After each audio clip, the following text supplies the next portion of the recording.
The following may contain offensive language, adult humor, and or content that some viewers may find offensive.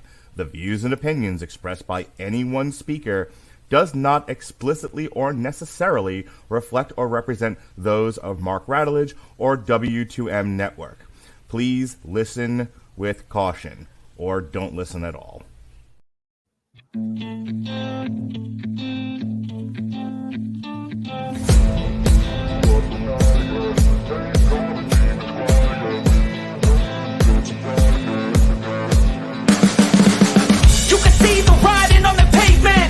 Kids, they're growing up in basements. Online, a whole new generation. I'ma make mine, so you better go take it. Always, they need a new replacement. Decentralized, can't contain it. We're changing lives, yeah, upgrading. Call it suicide of the older generation. What keeps you up at night? What does keep you up at night? Hello, you are listening to a Radulich Broadcasting premier podcast, The Whiskey Rebellion 2.0. I am your host, the mandated reporter, and frankly, I'm in a festive mood tonight, Mr. Mark Radulich. And I am joined by Mr. True Knowledge himself, the mad scientist of podcasting, Bandmaid's favorite fan, their main fan. He's going to tell you later on tonight all about how woke killed Marvel. Ladies and gentlemen, from the MCU's bleeding edge, Mr. Jeff Sloboda. How do you do, sir? That's your cue to say hello, Jeff. Hey, what's going on, folks? It's wonderful to be back with the Whiskey Rebellion. Outstanding. All right, my main man himself, my brother from another mother, Chesty Starcher. How you doing, Jesse? Hey, doing good, Mark. My goodness, Christmas time's coming. Did you know that? It is coming, and I love this time of year. I know all like the goth chicks and and the girls with the daddy issues. They like the Halloweens. They do. They like their costumes and naughty nurse outfits and shit like that. Not me. I'm a Christmas fan, Jesse. You know that now. I do know that, as a matter of fact. All these years doing the Metal Hammer of Doom, all the Christmas shows we did, Heavy Saurus, very metal Christmas. We did all those Christmas shows back in the day. We did Gremlins. Remember that? I do remember Gremlins. This is a great show. We did that for Christmas, as a matter of fact. Yeah, for sure. For sure. What about you, Jeff? How do you Christmas one of your favorite holidays? Do you not love it so much? Where do you stand on Christmas? Very simple. I love the shit out of it. Well, I lived in the upstate New York or whatnot, where where it is like snow paradise and it's cold as fuck. You know what I'm saying? And that's just part of your life, right? Like Christmas is all where I was all about it. And I was surrounded by for instance, my 3 female cousins from Jersey that are like my closest cousins out there that I love more than probably any other cousins or family members, besides my siblings, right? We're really tight. And Danielle, Nicole, and Ashley, shout out to you. They would always spend the Christmas with us and whatnot, right? And so it was great. But we used to ice skate right on the pond on our lot, our land and whatnot and everything, wow. Yeah, I mean, but then listen, I left New York at 18 for North Carolina for High Point University. I've been in the South my entire adult life. So at that point, you just start to this distance starts to grow between you and Christmas to where, especially down here in Southwest Florida, nobody even gives a fuck. So it's Christmas is where you find it. We have so many Christmas traditions. I just want to address this comment really quick. This is one of your buddies here, Sally, I believe her name is, from one of the guest panelists on the MCU's Bleeding Edge for quite some time now. She says, me, an intelligent young woman who used to be obsessed with Jack Skellington, why does this man hate Halloween? I don't hate Halloween. I'm just saying I prefer Christmas. Most people, they love to talk about how much they love Halloween and they get all excited about it. The holiday that excites me is Christmas. We have shit tons of traditions here. And my kids are 8 and 11.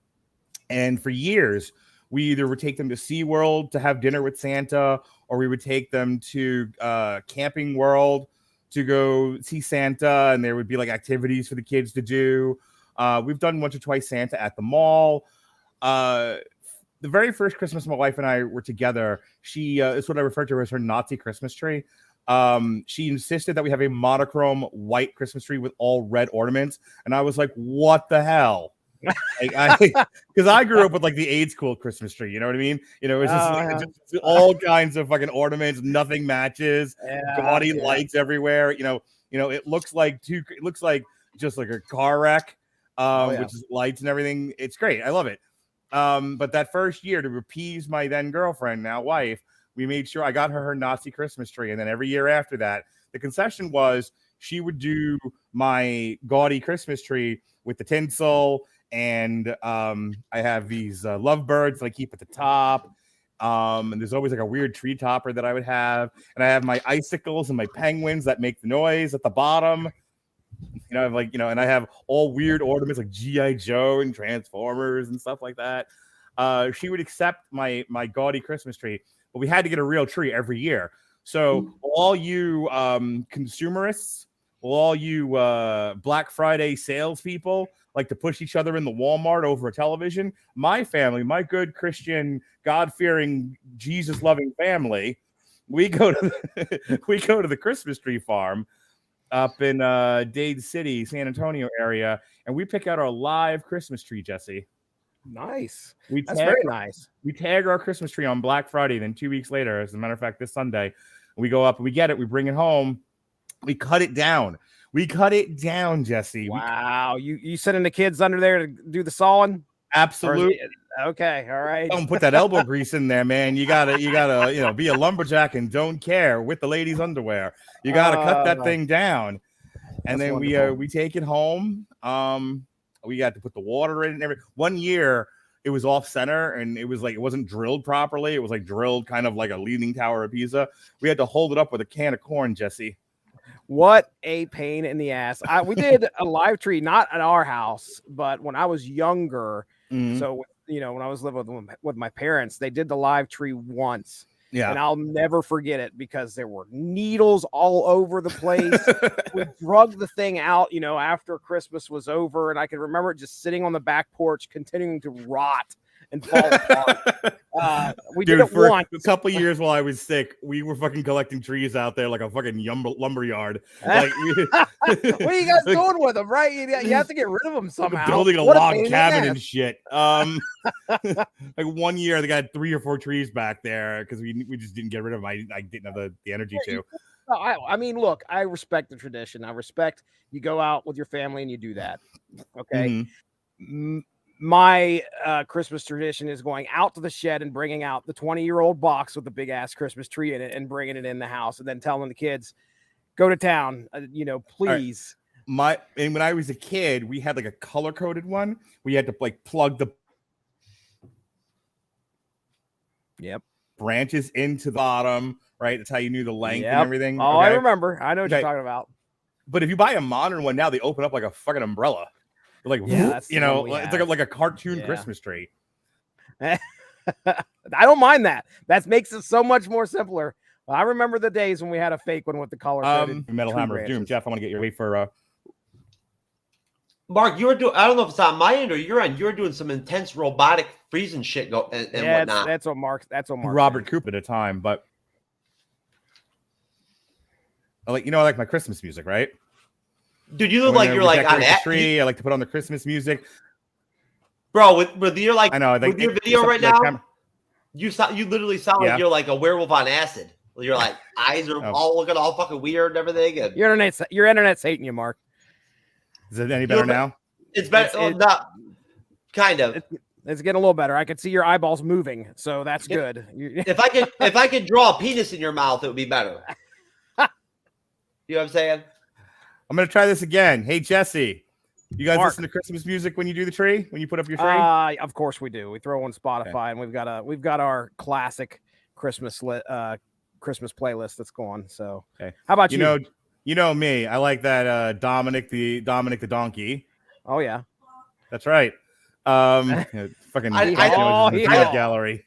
I don't care that much for the traditional stuff anymore, but I do like the Whitney Houston, the Mariah Carey, all that. The more modern I like stuff. That. Yeah, right. I do. Yeah. I like a lot of the kid stuff. I like a lot of the silly Christmas songs. The hat I got for Christmas is too big. Jesse, I told you about that one. dude. It's a classic now. Most of the Yeah. shit that we listen to around here around Christmas, after the holidays get started, are from you, and it's showing me and inspiring me with some of these newer Christmas songs. Well, these, Right. I say newer, but stuff I'd never heard before. Mark, straight up, what- man. I'm telling you right now, if you're ever bored on here, if you ever want to do something interesting, Yeah. dude, I guarantee you right now, you guys would dig the shit out of this. I never thought to tell you this. On YouTube, there's actually there's these kids that play a version of Tool, it's Tool, goddamn, which song is it? They do their own version. It's a bunch of like teenage kids, like young kids, doing a version of Tool, Doing some covers. My Shadow. What the hell is it called? 36 and 9. 36 and 9. Is that what it is? 46 and 2. 46 and 2. Yes, they do Tool 46 and 2, and dude, it's sick. The version is sick. It's so spot on, and it's kids doing it. And That's pretty cool. It's unbelievable, man. All right, How good so it is. I want to address Sally again, because Sally was asking about what the hell is Dominic, the Italian Christmas donkey. Imagine, if you will, from back in the days of yore, Lou Monte, Italian American. He sang a song about Dominic. He helped Santa deliver all the presents to the good boys and girls of Italy. And he would say hee haw, right? Oh, what he Robert ever. Cooper knows what I'm talking about. How you doing, Robert? Coop. He's perpetually disgusted. Robert, did you decide to just show up with like a thumbnail of just you with this grim fucking face the whole show, or what? I'm here in spirit. Wow. You almost look as bad as I look. You almost look as bad as I did after the night I got down by She-Hulk. Jesse, speaking of which, Jesse, do you guys still play Homo Christmas by the Queers? Oh, well, it's on the playlist, Mark. You know, it shows up. Right. Do you still want to have a Homo Christmas? Do you want to have? Do you still want to have your Christmas queer? I've never stopped. It's good. Punk Rock Christmas, stopped. everybody, go find it. Go on your Spotify or go Google it real quick. Punk Rock Christmas. There's a song on there called Homo Christmas. I play it every year, much to my wife. Actually, my wife's more or less okay with that one. But the one she's not okay with, Jesse, if you can fucking believe it, is Christmas at Ground Zero by Weird Al Yankovic. Fucking hates it. We have had that. I know we've had this discussion before, but again, I think it's very important to bring it up because I can't understand. I mean, look, mutual destruction by nuclear holocaust, right? And Christmas go one. It's hand in hand. What is the problem? She fucking hates it. But my son last night, I had my girlfriend come over for dinner when my wife was out, and you all heard me. And people are going, wait, did he just say? Yeah, no. More on that in segment 2. And so Jonas was like, "Hey, Karen, do you want to hear Christmas at Ground Zero by Weird Al?" Like giddily, ran to the computer to play it for her. Oh, nice. You got a favorite funny Christmas song there, Jeff? Before we move on, a funny one. I want a hippopotamus for Christmas. I'm getting nuttin' for Christmas.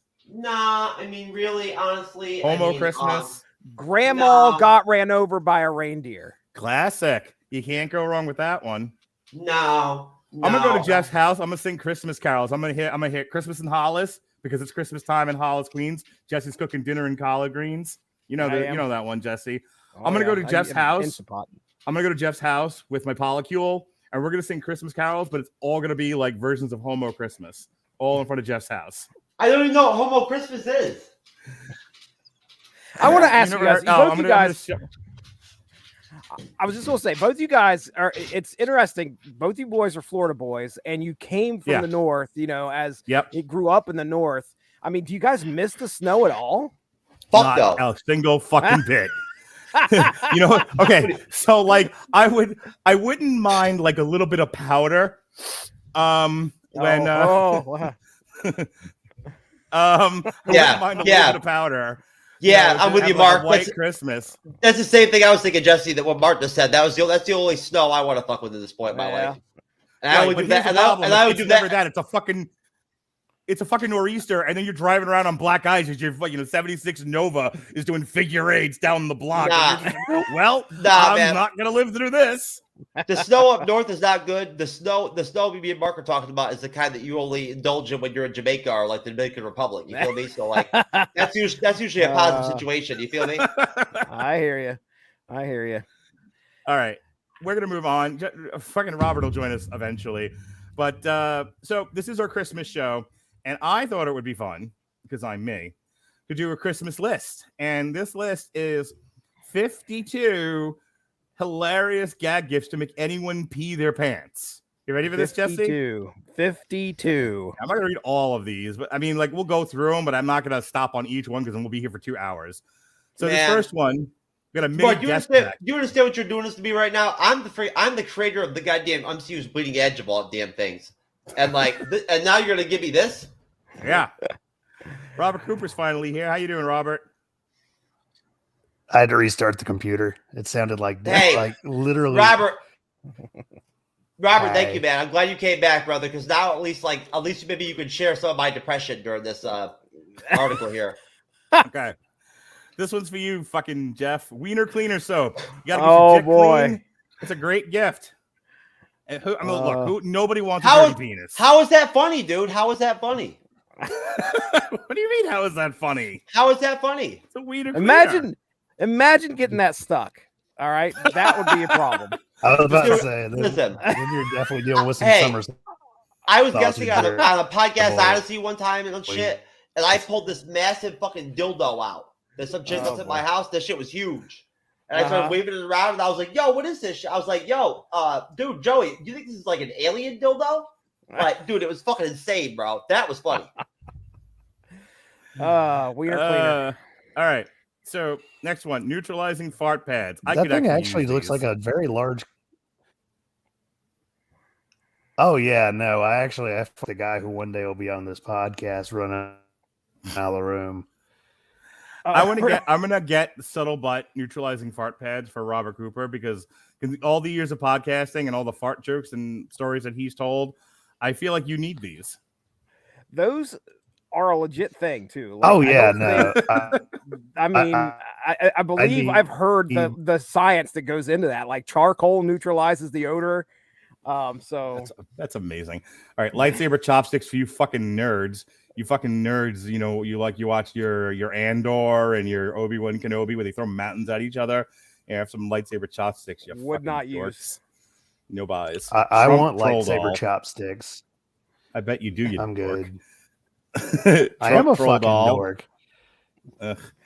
Everybody has a cookbook, Jesse. Everybody has a cookbook. Snoop Dogg cookbook. Dude, I would find. I swear to God, listen. I would find jerking off with sand more entertaining and funny than fucking Snoop Dogg cookbook. There are probably 12 recipes for brownies in there. My heifer of an ex actually owned that. Wait a minute, did Snoop Dogg just die? No, he's not dead. Snoop Dogg is still alive. Coolio died. I swear to God, I must. So I'm fucking ragging on people with the chopsticks, and then my girlfriend pipes in, okay, I want those chopsticks. Great. Yo, I'm delusional, man. I must have had a dream that Snoop Dogg died or some shit. Who even knows? Dude's still alive, I'm pretty sure. Quit doing drugs, Jeff. All right, screaming goat figurine. Let's just dude, what is it? Why bother? Why bother with that, man? Here we go. Here's something. Penis light switch.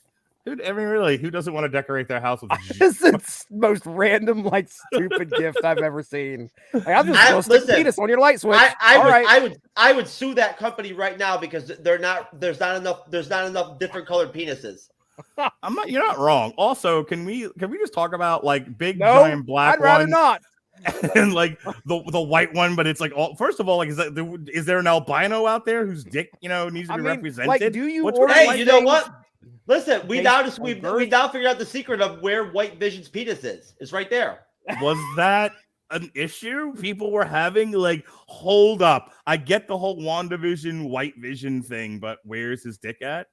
Was this White Vision, among Marvel fans? White Vision's got a big dick, bro. If you say so. There it is. I mean, Doesn't look like you can get it up though. Can we spend the next hour talking about Vision's dick? Please. I could. Yeah. I know you could. All right. Coffee pot, oversized mug. Moving on. Ass wipes and fresh balls. Okay. Okay. All right. Biodegradable moist towelette. I just want to make it clear right now. Listen, Towelette. I say at least like 15 or 20 different funnier things at every fucking show I'm on than this whole thing. All right. Like up to 10 of these. Calm yourself there, Eddie Murphy. Boob Right. scarf. Boob scarf. I mean, Count me in. I want it. Do you? Do you, I Chesty? want them. Fantastic. I don't want to wear a shirt either. I just want to wear the scarf and hang them down. Just fucking troll around with no fucking shirt on, just a scarf. Are you gonna attempt to do a cosplay there with 3 boobs? Oh yeah, Be the Total Recall. Total Recall, right? You make me wish I had 3 hands. All right, liquid ass. That I mean, I'm worried like who bottled that and where it came from. Right. Crafting with cat hair book. That's a book for me. Yeah, I was like, I'm gonna send that one to Robert, but I also know a lot of women who could use that book. Yeah, All their Dave. fucking cats are. Did you hear, buddy? I can finally do something with your useless ass. Bubble wrap calendar. No, that's useless. Yes, the umbrella hat. Oh, that's like a classic right there. I prefer the propeller hat. Okay. So, smell my nuts candle. There was Heard of recently a this. conversation that took place in my abode, where one of the people living in my house likes to dumpster dive for broken candles, and if she came home with a smell my nuts candle, I think it would make the journey worth it. Dumpster dive for candles. Yeah, she dumpster dives for broken candles, and she like repurposes them shit. I mean, it'll be something easy to dumpster dive for. Just follow your nose like Toucan Sam. There you go. Go Girl Urinal. Seen a commercial for that. Yeah, so have I. Yeah. What in the wide world of sports? Secret flask. Here's a double solution to your friend's public drinking woes. Are you heading to a music festival? No worries. Take along your essential sunscreen so you won't get burned. And if you so these are like flasks that are masquerading as something else. Fantastic. Right. How is that a gag gift? Wonder Woman socks? They have capes on the back of them. That's silly. Bike pizza cutter. That's cute. I wouldn't call it silly. Sexy swimmer drink markers. I've seen these in person. Have you really? At a work function. Okay. So yeah, somebody got these for Christmas, I believe, and they were using them on their drinks. I would get this for Jonas when he was like 7. Poopin' frenzy game, because he was definitely into stuff like this. He had like a urinal pee game of some kind from a few years ago. Nice. Is this an advertisement for Spencer's? Maybe. Mop slippers, meh. I mean, those actually could be handy. I've heard. They could be. What the hell is that? So half a glass. Nice. Half pint glasses. Ugh, Jeff like straight up checked out. He was like, "All right." He's like, you know, I'm funnier than all these people, bro. Yeah, he fucked off. That's fine. Butt face soap, fan-fucking-tastic. I've heard of that. Yeah, horse head squirrel feeder. That's the fuck. I mean, that's funny. I don't even know what that is. I don't get it. Oh, so you set it, and the squirrel sticks their head up in there in order to eat. And it looks like they got a horse head. Yeah, we'll get him some drumsticks and a plastic bucket. Oh, yeah. Here's one for the ladies, a bra flask. Okay. I mean, I could wear the bra flask. Maybe I could wear it with my titty sweater or my titty scarf. Dad bod fanny pack. That goes with the titty scarf. Oh, all right. yeah. I'm getting this from my hey. So for the people out there that like fucking got mad because I said only dorks would want Star Wars fucking chopsticks, there you go. You're getting a Star Wars Kama Sutra guide. That is, I think that might be the bottom of the marketing barrel, because we all know that people that like Star Wars rarely have sex. Oh, so okay. Now I want to ask a question. Hang on. Rarely. Aha. What are the name of those vehicles there? It would be AT-ATs. Those are. So what you're looking at there is a couple AT-AT-AT-ITs. Nick. That's at it. Okay. Tequila Mockingbird. Witty cocktail book. Be the toast of the town with your witty cocktail book. Yeah, and everybody's gonna hate you in 3 minutes. I like these. You suck at parking cards. I like those. All right. Breakfast just sandwich go and put maker. them on people's vehicles. I don't. That's pretty nice. Yeah. Like fucking sign me up. You're right. What I don't is see how the that's problem? silly. That's useful. I wish someone would make me a breakfast sandwich with a breakfast sandwich maker. Right. Can you do me a favor? No, you know what? I'm really curious. Can you open up another tab and see how much this costs? And I want to see. Do you know how hard it's going to be to actually operate that bitch? It does look pretty fucking $30, complicated. bud. $30. $30? $30. That's not bad. I thought it was going to be like 50 or 60. Do you really think when you get that bitch, it's going to look like that when you start putting shit in it? Not one bit. Maybe and I one guarantee time. you, yeah, the first time, and then the next time, it's just like I would hate to clean it. And then that after would that, be not the so thing. much. For real, dude, just cleaning it alone would be like a 45-minute project. Right. It better be a damn good moving sandwich. on. Game of Phones. Game of Phones turns your trusty cellular. Go ahead, Mark. Jeff. Game of No, Phones. I want to hear about Game of Phones. Oh my God, you motherfucker! It sounds like a game changer. Okay, it sounds like a game changer. Get it? Game changer. Your trusty cellular companion into the subject of a scavenger hunt between you and your moving the fuck on. What the fuck? Dino taco holders. What the fuck? What? I mean, it seems like something you get for a child. Other than just being a thing that takes up space. That's all that is. Yeah. I mean, that would annoy the shit out of me. Like that thing would lay in the drawer with 1,000 of other little cups that are about this big and never be used. Who put this together? Was it Jar Jar Binks and crackhead Whitney Houston? The original. Why crackhead Whitney Houston? Why can't she be like bodyguard Whitney Houston? Super Bowl Whitney, bodyguard Whitney. Then there's crackhead Whitney. Right. What about reality show Whitney? It's gay. If the website is giftlab.co. Oh, I see. Is that lab closing for renovation? All right. So for you classy motherfuckers, red cup wine glass. Oh boy. I hate it. Hated it. Christmas bulb nightlight. I don't understand how that's silly. Get it? Because it looks like a candle on a thing, but it goes into the plug. Oh, wait. This reminds me of something that my wife did. I want to tell you the story here real quick before we go on the next one. No, it's not on TikTok. Was it butt stuff? So I'm getting the Christmas lights out, right? And I find this thing that's in a package, and it looks like a set of lights. Yeah. And I pull it out, and it is one single light about this big that hangs down. It's real slender, and I'm like, what the fuck is this? Please So I'm asking Mindy. I said, what is this thing? Where did we get? Because there's two or three of them in a package. What is this thing? What am is I it? holding And in my it plugs hand? in. So it looks, imagine this. Imagine something like this. It has a plug on the end of it, but it's just one strand. Yeah. And Mindy said, yeah, I bought some icicle lights. But what ended up happening is they sent her one fucking icicle light. Here's your one light, you fucking lucky. Did she get it off Wish? Yes, I think that's exactly where it came from, because in every single one of these lights had to plug into a fucking socket. And I was like, this is the most useless thing. And the cord was about, 3 inches long. Like, what the fuck are you going to hang this thing on? It's your one fucking icicle.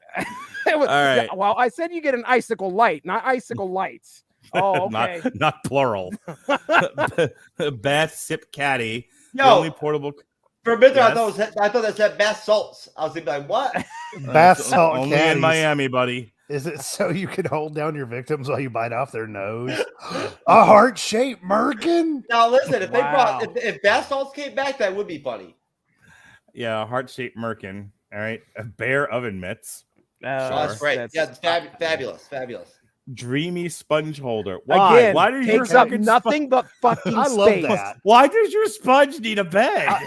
You know what? It's either it's going to sit in the bed or you're just going to have it sitting on the sink and it's going to look gross. So at least have people think that you care. You're right. Let's make this a classy fucking establishment. This is a Wendy's after all. Right. Yes.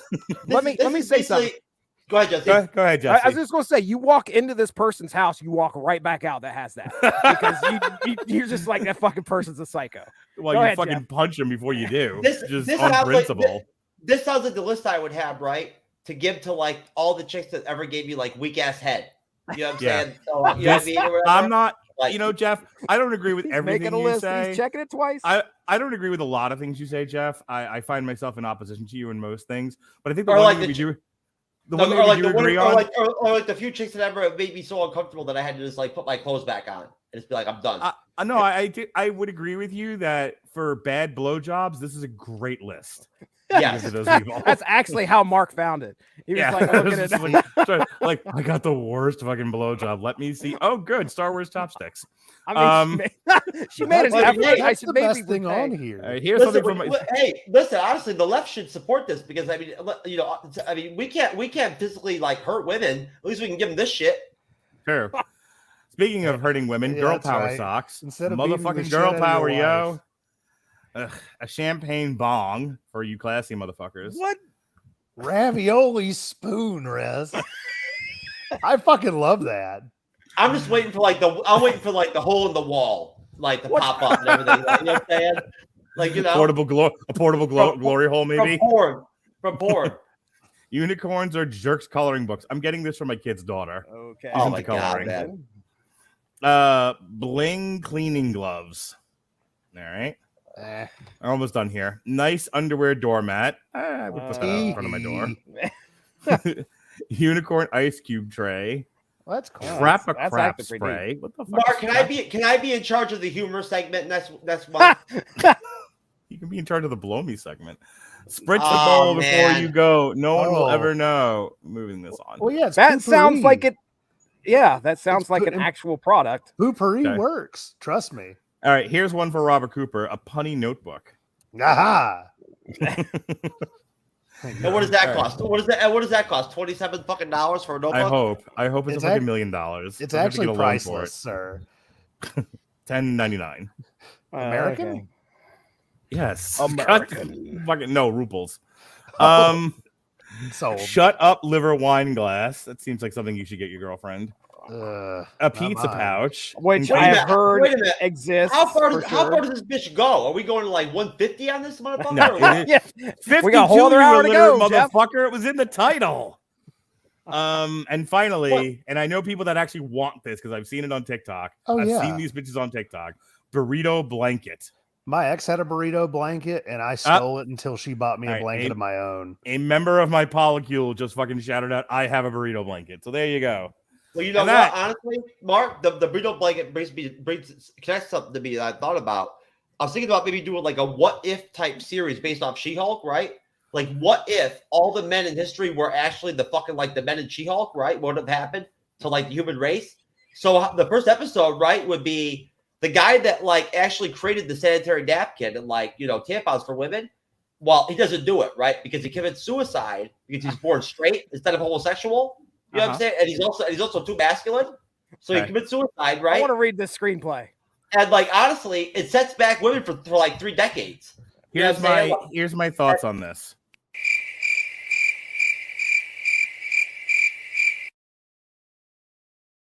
That would have helped though. That pad could have made up for it. Here's what I'm going to tell you. Get on with it. Yes, get on with it. Let's talk seriously for just a Soundboard. minute. Soundboard. So nice to have a soundboard in our lives again. Isn't it awfully nice to have a penis? I'm telling you, if you think about it, if you look it up, you could connect every major catastrophic historical event to She-Hulk.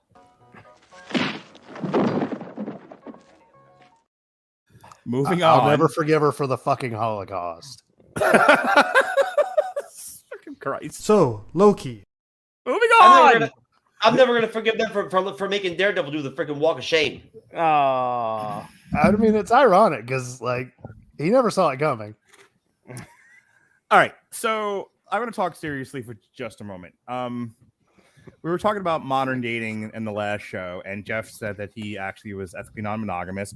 For those that have been following the Radulich Broadcasting Network for the past year, I may have made 1 or 2 snarky comments regarding regarding my marriage and my change in our marital dynamic, and I only recently started talking about this publicly. But late February of this past year, my wife and I decided to change from being in a monogamous relationship to a ethically non-monogamous, and we started actively practicing polyamory. And it's been a hard year, a year of a lot of transitions, a lot of changes. We came pretty close to actually breaking up over it at one point over the summer. It's been a struggle. things are better now. We're both in marriage counseling. We're both seeking individual counseling. And I bring it up only to say that there have been some friends of friends, some spouses of friends that have reached out to me over the past little bit. And, like they're in ethically non-monogamous relationships now, and they're struggling with, the men in fact are struggling with it, and it's like, well, you've been doing this a little while now, do you have any advice? And I'll tell you, I've gotten advice from people over the last couple of months that I thought was good, some not so much, but I've also learned a few things, and I just kind of wanted to share those, and kind of get Jeff's ideas on this. And I know Jesse's held my hand through this entire thing. He was the first person I told when it happened, because I didn't tell a lot of people in the beginning. And I know, like, you have questions, now that I'm talking about this more openly and a little bit more positively than I was. Now, a lot less fuck you, a lot more, hey, this is fine now, we're good. I would tell you the first mistake that both my wife and I made was the way that we came out, which was we were having a conversation in a car, and she said something, and I was like, well, do you? And she was like, well, maybe. And I'm like, well, fuck it, then we will then. That is not the way to do this. The way to change your relationship dynamic is to not do it mid-car ride on the way to a bar to meet your friend. Like, the way my girlfriend and her husband did it was actually, like, they talked about it for months before they actually committed to it. Talking about why this is necessary for one or both of you, what you hope to get out of it, what might it look like. I think that was the other issue was, I was like, sure, I'll try this. Like, it's fucking, like a canopy at a fucking party or something. Like, yeah, this seems fine. Like, not really giving it a lot of, like, the line that I said back then was, I didn't know what I was saying no to. So I just said yes. And then part of it was also, there was a girl who over the years that I had grown very close to. And I was like, oh, well, this will give me an opportunity to pursue something that I wouldn't have normally pursued because I was loyal to my wife.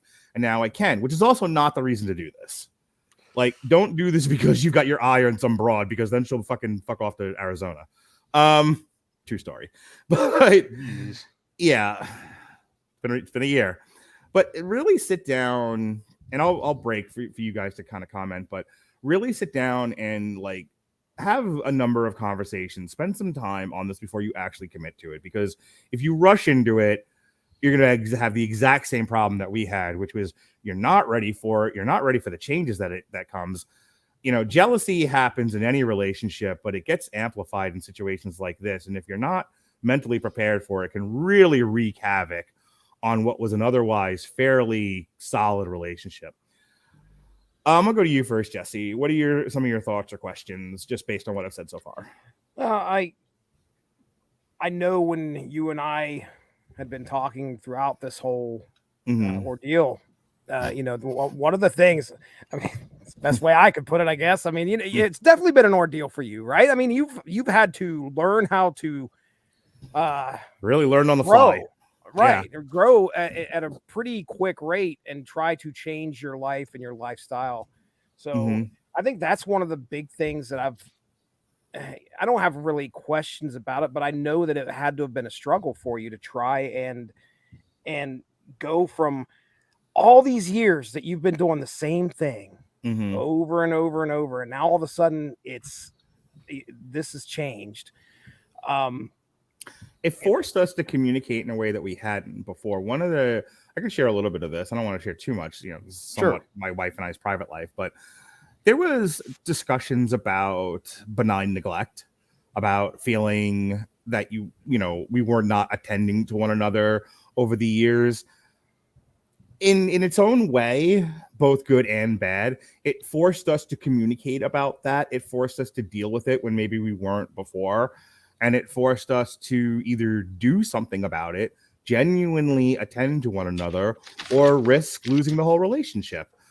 That's the weird thing about having, embraced polyamory, was you would think it's about adding all of these new people to your life. But in fact, in the course of doing that, it forces you and your spouse together. At least it did for myself and Melissa. Knowing that there's other people taking an interest in her made me appreciate her, I think, a little bit more, and made me start to pay attention to what her needs were, where I might not have been before. Jeff, I see you nodding a lot. What are you thinking? I'm deep in thought, to tell you the truth. I'm I'm writing questions for Jesse about his ethical non-monogamy. I want to know. No, Wait a second. This wasn't in the script. No, listen. I mean, hey, like, look, I didn't really think about how this was going to flush out and everything. Mhm. Now that I'm in this situation right now, I don't know Robert as well as I do Jesse. Although, Right. Robert, I really enjoy being around you. I do. You're a great guy. No, I feel like You know, you treated me very well every time I've ever been around you. And I appreciate Whatever. it. Why don't you two go on a date? When Mark told me that you were going to be on the show and whatnot and everything, I was really happy to find out about it. But no, honestly, Mark, to tell you the truth, brother, I just feel bad for you, man. Like I care about you, brother. I hate to hear about you have these difficult times, man. And I have your back, bro. Like like I said, it was well, things are good now. Like I'm kind of coming at this from it's been a year, but we're great now, and things are only going to get better, hopefully. But Jesse was there in the beginning when it was shit. And Jesse was there over the summer where I was seriously thinking about walking away from everything because things were not good. And there was a lot of antagonism. There was a lot of tit for tat. If you're going to do this, I'm going to do this, which I think would be my second piece of advice to people. Don't be competitive with your spouse. This isn't a game. This isn't first of all, if you're a dude, you've lost already. If you're in competition with your wife, game over before it even begins, because women on a dating app dip a toe in piranhas. Oh yeah, well, because dudes are just like, I mean, speaking as a man who was on a dating site for a hot minute, Sure. I think it's just very different. The men very much flock to the women, but I think it's in the way that for a woman, they get so much attention, it's almost hard to give it. It's more figuring out who to give the attention to, whereas with men, it's very much, at least for me, the hope to get the attention.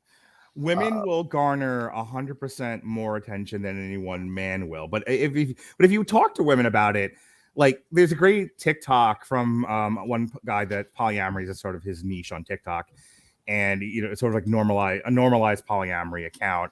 And one of the skits that he did was him talking as a guy. Typically, most guys will complain. This is a common enough refrain among guys. They don't get a lot of attention from women. This is hard. Especially, I'm going to get to this point in a second, but especially if you're already married, it is like 100% harder to try to get dates and female attention for any number of reasons than it is for women. But the women will tell you, yes, like thousands and thousands of guys will match with them on a dating site or message them or whatever, but it's like hot garbage. It is sorting through a lot of trash. It's really, and it's one of those too that I feel like for women, the thing that is in some ways a lot harder is the fact that you have to be able to choose the right one. Whereas with men, I mean, yes, you also have to, but I mean, let's say there's 100 tomatoes sitting in front of me and I got to find the right one. Yeah. I'm going to end up probably biting into one or two of those. That's going to be a really bad day. There's so much dick pic out there, just so much. To the point where I told this story back in the earlier part of the year when Jason and I reviewed Fresh, about a conversation that was had amongst a bunch of nurses and I while I was at work a few years ago about how like beating a single girl is hard now because like so many guys, it's like, hi, what do what's good? Nothing, I'm all right. Dick pic. Really? Why? The unsolicited dick pic apparently is so interwoven in dating culture. It has just become like common practice to the point where like some women are just like, I got a collection of these now. I like send them back to people. Like I get a dick pic from one guy, I send them back a dick pic I can receive from another guy. Like going like trading cards. Yeah, like dick pics are like Pokemon. You gotta catch them all, man. I've asked a couple just randomly if they would come out and like do a show with me and just tell me some of their best dick pic stories. I'd love to hear that, man. I know, Jeff, there was something else you wanted to talk to Robert about. Go ahead and speak on it. Oh yeah, no. You guys ever, Robert? You've done online dating. Mark, you've done online dating. Mm-hmm. Jesse, you've been out of the game for so long that the last time the internet wasn't around when he was. When Jesse was courting, he had to like trade tracts of land to the king in order to unite the. There kingdom. was a goat involved. I'm telling you. That's right. No, the parents had to watch the first time that they consummated the marriage. No, I'm just kidding. There was a cheat involved. No, seriously. Have you ever met that? I don't know how exactly to describe it, but that fucking arrogance that some of these women get on the dating sites, where because they're so immature and they're so naive and fucking stupid, they don't grasp the basic concepts of the fact that on these dating sites, the male to female ratios are like 95-5, 90 to 10 on a good day, right? Right. They don't get that the reason they're being blown up like crazy is because 95%. I talk to a lot of women and I bang a lot of women. All right. I ask them a lot of questions. And I'll tell you right now, they're not happy with men these days. Like, dudes are not handling their business at all. Like, they're weak. They're straight weak. All right. Like, it's rare that a man can even fuck a woman properly anymore. It's a joke, man, to be honest with you. It really is. I didn't realize how bad it was, but it's getting bad. And, like, dude, not only that, I'm telling you right now, some of these women, they live through these dating sites, like psychologically, right? It's to the point where not good. They build this arrogance up where they believe somehow that they convince themselves that because they're getting blown up by these fucking weak ass dudes that would message any bitch with a heartbeat and a vagina. You know what I'm saying? Like that somehow they're like an Instagram model or some shit now. All right, superstar. So I want to actually piggyback off of Jeff's point because he's not totally wrong.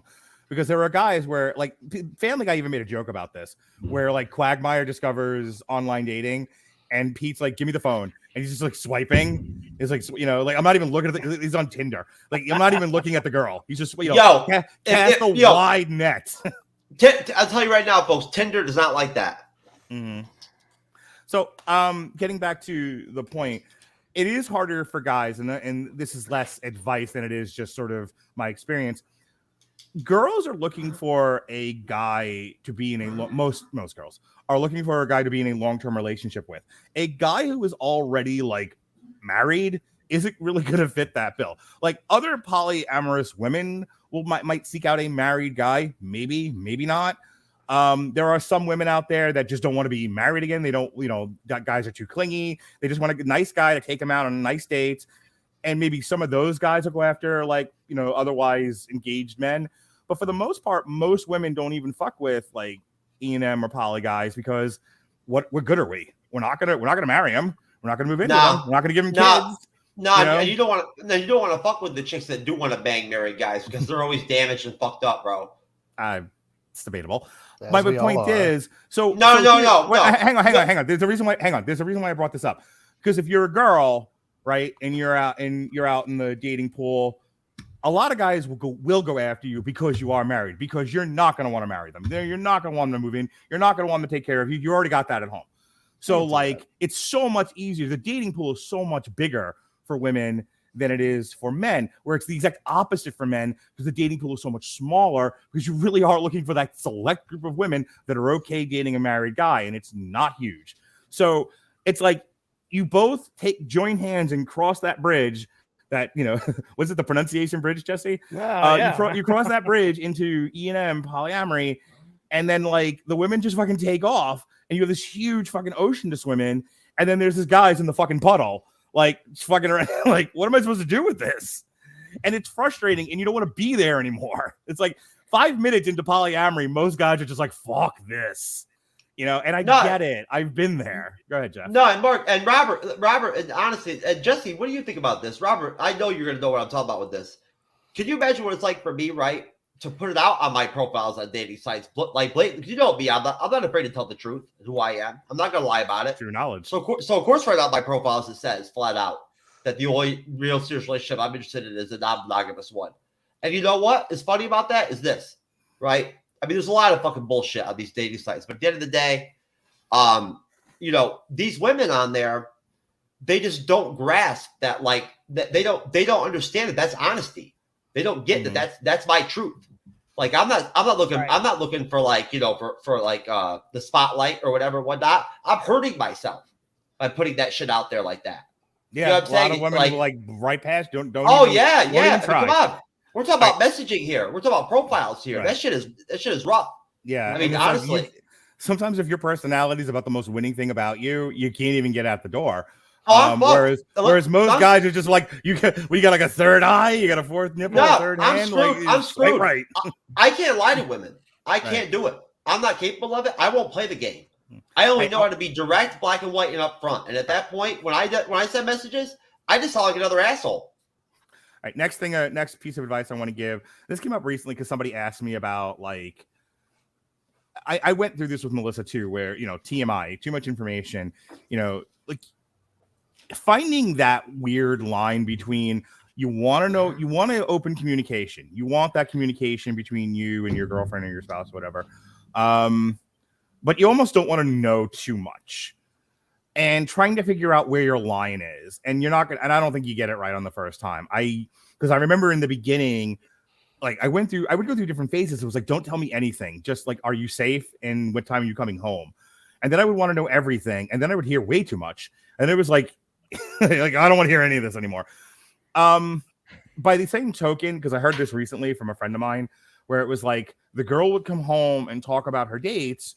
Because why wouldn't you? Why wouldn't you share that part of yourself with your partner? But like, and the guy would be like, I don't want to hear about any of this. But then the guy would come home and be graphic about it. Like, I did all the things to this woman. It's like, okay, there has to be some reciprocity here and and this is really important. Respect, reciprocity, equality. These are all important, like legs on the stool. If you're going to have an open relationship.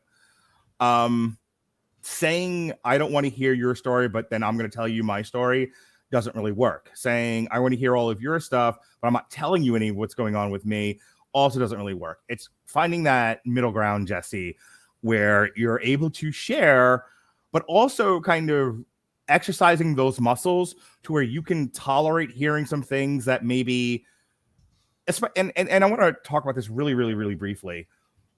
I was having a conversation with a girl. It was Monday night. I went to a game night that a friend of mine invited me to, and it was all poly people. Nerd. And I said, none of us grew up in polyamorous relationships. Almost none of us did. So we all grew up with a monogamous structure. Yeah, right. Which means none of us really have the spoons, the well-developed muscles to deal with your spouse having relationships with other people, loving other people, having sex with other people, doing kinky BDSM stuff with other people. And it's a muscle like anyone else, anything else that you have to work out. And it gets stronger over time. But in the beginning, it's like the very first time you walk into a gym and you get that barbell and you lift it up and you drop it and you're like, ow, everything hurts. Like, and I never want to go back to the gym again. This sucked. But you go back and you do more reps and you do more weight. And after a while, those muscles become stronger and you can do more and you become more confident. Being able to communicate with your partner and hearing really uncomfortable things is like any other muscle. The more you work it, the stronger it gets, the better you get at this. And the easier it gets, and the better it is for both of you. When I say things are better now, part of it is because it's a lot easier for me to communicate now with Melissa about what's going on in her world, good, bad, or indifferent, than it was 6 months ago. What do you think about that, Jesse? Well, I mean, it ties in a little bit with what Jeff was talking about, being honest and communicating. If you are honest with somebody and communicate with them, and I'm not just saying, hey, lay it all on me. If there's something you don't want to hear, please tell me in vascular graphic detail what that man did to you tonight. I'm saying, how's your butthole? If it's something bothers you, if like your butthole, want to communicate that to the person as well. Like, hey, I'd rather not hear this. Can we just? So yes, communication is key, and I'm sure that it helps develop, the relationship. But it's not easy in the beginning. It sucks. You cannot Jesse, logically, you cannot just hide something like this. Right. Hang on. I want to throw this out there. The first time Melissa did have sex with somebody outside of our marriage, we did talk about it. It was not easy to hear the first time. Now, I won't go into the details of it because it's embarrassing to her. It's funny as shit to me. And there's been way too much of that on this podcast. Oh, Mark, you would love it that if I put a couple screenshots up of some of the chicks I banned a couple of years ago that still have not that haven't even been orgasm with a man since me. You'd love that. Specifically referencing a story I told sort of earlier. Jesse knows what I'm talking about. So no, but I'm not going to embarrass her. I'm not going to embarrass myself. But like the first time she stepped out and I had to hear about it, it was one of those where I really had to like brace myself. And first of all, it was so embarrassing to her. I laughed my ass off and it really took the sting out. But but some of the other stories that happened after that, which were not quite as embarrassing, were hard to hear. I'll tell you, the first time you hear your wife tell you that she loves somebody else in addition to you, because again, polyamory, many loves, it's not an easy thing to hear. But it's important to hear it. It's important to acknowledge it. And when it happens to you as the guy, you get it. Like the first time, I love somebody outside of my wife, I was like, this makes so much more sense to me. And I reflected back on when she said it to me the first time. And I was like, okay, I kind of get this now. But it doesn't make it easier because, and goes back to the first thing I was saying, we are not taught to share. We are not taught, polyamory is a very alien cultural thing. Does love equate in polyamory? Does love equate to this guy's hitting it better than you? I mean, I think as men, if you might feel threatened by a guy who fucks better than you, sure. And that's hard to hear the first time. But that's not love, though. That's also that's also not love. Right. I live that all the time, Mark. That's a regular part of my life, bro. Okay. Thank you, Don Juan. Jeff, did you want to ask Jesse another question? Yeah, I did. No, honestly, Jesse, I found this very interesting. I really do. I really am glad. Mark, hats off to you for deciding to talk about this and whatnot. I think it's very important. I really do. I think it's it's something that's going to be coming out soon. It's going to get bigger. I have one more thing I want to add, and then we're going to move on to the next subject because I know you've been chopping at the bit all night. All right, fucking She-Hulk Jesse. All I want to know is this, basically, right? Now, Jesse, I think very highly of you, man. So I'm not going to gaslight you or bullshit with you some weak shit. All I want to know basically is like, I mean, with me, I already know that you're already going to say that you already know that I'm legit. You know, I'm not full of shit. But when you see somebody in my situation, right? Imagine it's not me, okay, doing something like the bleeding edge, right? All right, and the shit we do, the way I talk and everything at times, right? How direct I am, how grimy I can be, how I talk about women, how open I am.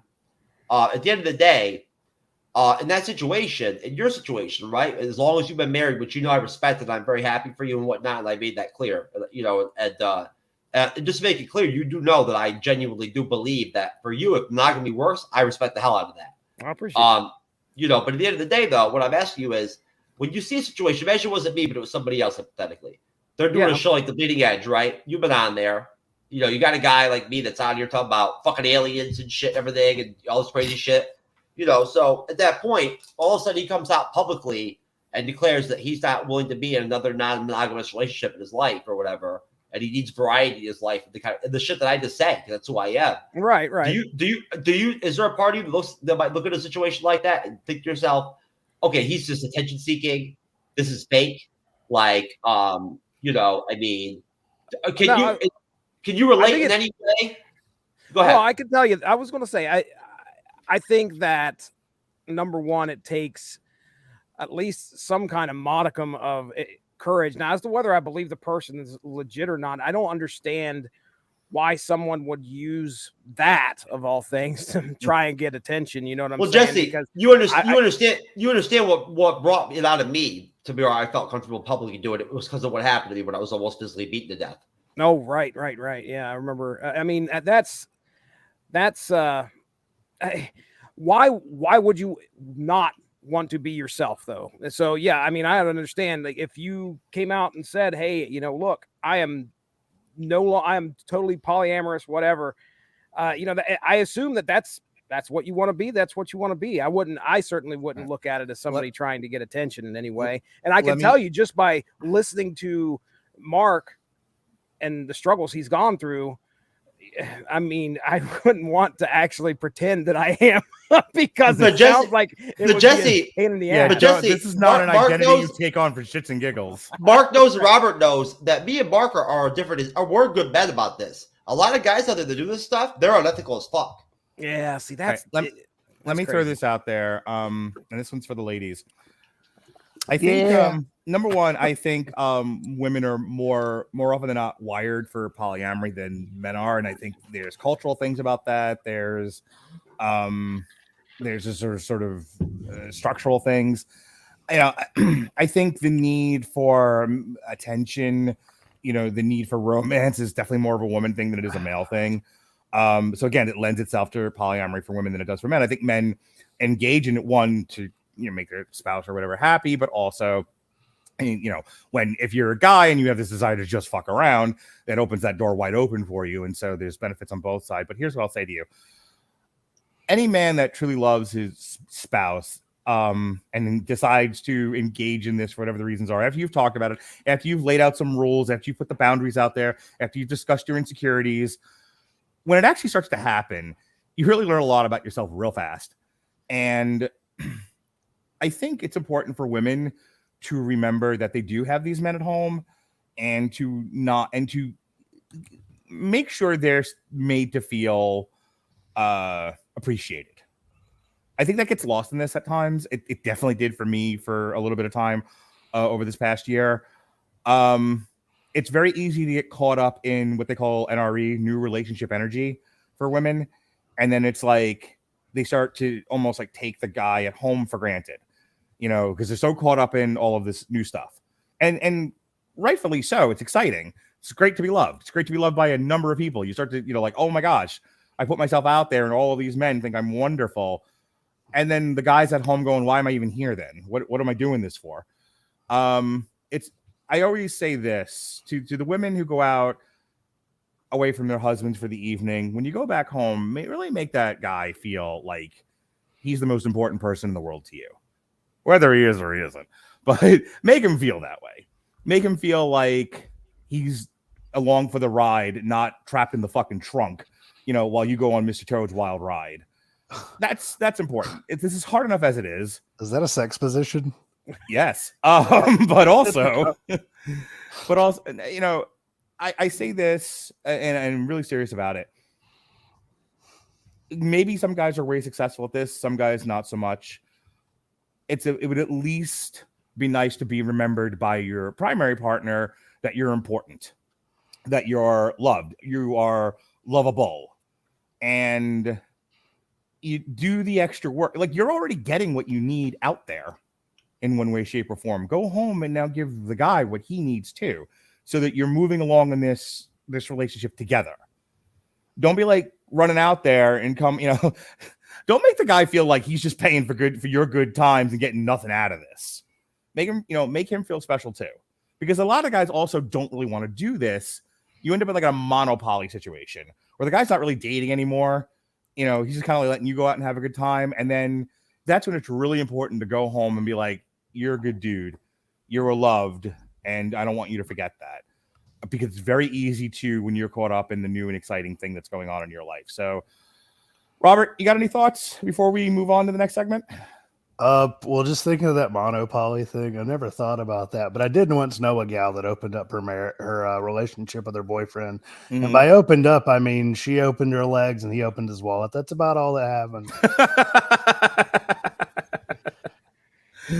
Fair enough. Rough. That is rough. All right. Yeah. Jesse, any thoughts? Any last words here before we move on? Man, we're here with you for the journey, man. I know you've still got probably some steps to go. Probably that membership's happening here pretty soon, isn't it? So I went out with Melissa tonight. We had a date night, and I'll tell you, it was really nice. We had a really great conversation, and a lot of it was talking about our other relationships and whatnot. And it's a conversation that 6 months ago would have ended with me, going home and being angry, sure, being resentful. And tonight it was like just happy. It was happy to be open, and we could laugh, and we never stop enjoying your spouse as your friend, your best friend. Because when that goes away, then everything else kind of crumbles beneath it. Mm-hmm. And getting back to that point was an important thing for Melissa and I, getting back to being best friends. Because then, the first night of therapy, I described marriage counseling. I described like we had just barely begun to fix the cracks in our bridge before we fucking opened it up and let cars run on it. And so no shit, the bridge crumbled underneath. Yeah. Make sure you have a good strong bridge before you start to let cars on it. And I'm in the position now where I do feel like the bridge is strong, and so the cars that are on it are supported. And I'm in a much better place than I was, and I'm not nearly as negative as I used to be about it. And I have found other people out there that I'm engaged with, and we have people living with us now that that I care deeply about. And it's if you'd asked me back in March when this was all brand new and exciting, if I was going to feel the way I do right now, the answer would have been no. I would not have believed it, But here we are. So with that said, Jeff all fucking show. If he says She-Hulk one more time, first of all, you're playing the drinking game at home. Every time Jeff says something about fucking She-Hulk, take a drink. You'll be blackout drunk by the end of the show. It's a good idea. No, I want to ask you one question, Mark. I just thought about this. Yep. Very simply. Now, I personally, right, I've at a point, I've only had one open relationship. I've only had one, all right? And I've come to the conclusion that for me, what I feel comfortable with is I need to be with a partner where we can do like threesomes and group play together and whatnot, and it can be a team thing, like we can be it can be a partnership. We can enjoy it together. Now, at that point, did you guys ever consider that going in that area? I mean, you know what I'm saying? That's all I wanted to know, because here's what I'll tell you. Yes, and I don't want to get into any more details than that. Like there's been plenty of lots of that. All right, like I was saying, Phase 4 of the Marvel Cinematic Universe goes something like this. Black Widow, Shang-Chi, Eternals, Jeff's favorite movie. We're all in the year of our Lord 2021, and Spider-Man No Way Home, which was a joint jam with Sony. In 2022, we had Doctor Strange, Thor: Love and Thunder, and Black Panther: Wakanda Forever. Over on the TV side, we had WandaVision, Falcon, The Winter Soldier, Loki Season 1, What If, and Hawkeye was all 2021. In 2022, we had Moon Knight, Ms. Marvel, She-Hulk, Attorney at Law, and then we had 2 television specials, Werewolf by Night and the Guardians of the Galaxy Holiday Special. But Jeff, Mr. True Knowledge, he seems to believe that Phase 4 was a drizzling shits. Oh my gosh. Wait a minute. And he said specifically, hang on. And he said specifically, it is the woke culture that destroyed the once beloved, the ballyhooed, the multi-billion-dollar 10-year journey of the Marvel Cinematic Universe. Jeff, Mr. True Knowledge, what say you?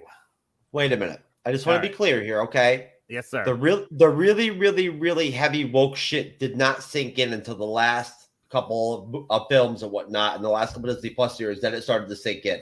Okay. Honestly, I'll tell you right now, I noticed once Stan Lee died, they started it. When he was alive, they left it alone. That really heavy shit. What year the did he die? indoctrination. When did he die? What 2018, was it? I think.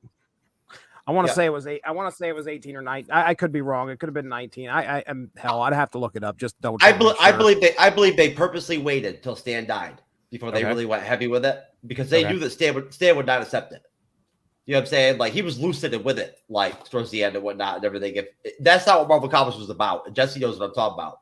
You know what I'm saying? Like, Marvel Comics was not afraid to inject themselves into social issues and tried to push for good things for the country, but they didn't do it. They did it through their stories, through the characters. They didn't do it by pushing an ideology through entertainment.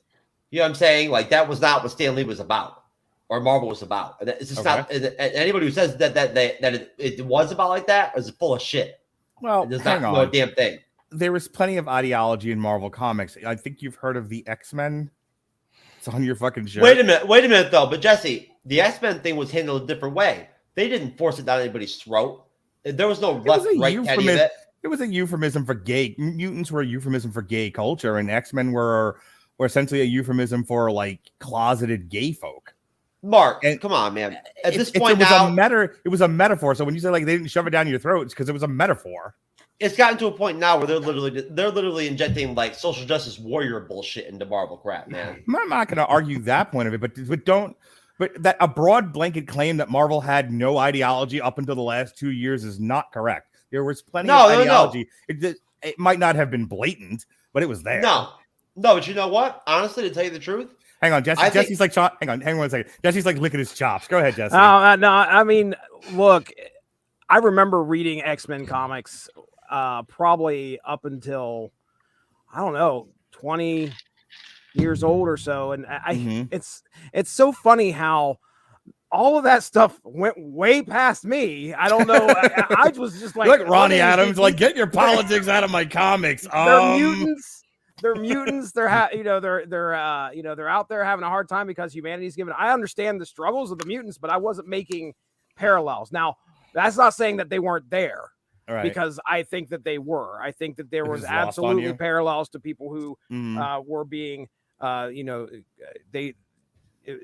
however you want to say it, if they were being discriminated against, whatever, that it was there. That was there. That concept was there, and I could see it easily translating to the struggles of people in the United States. I think there was also, they dealt with like racism in terms of like, you know, Luke Cage comics, some of the Black Panther stuff. It was evident.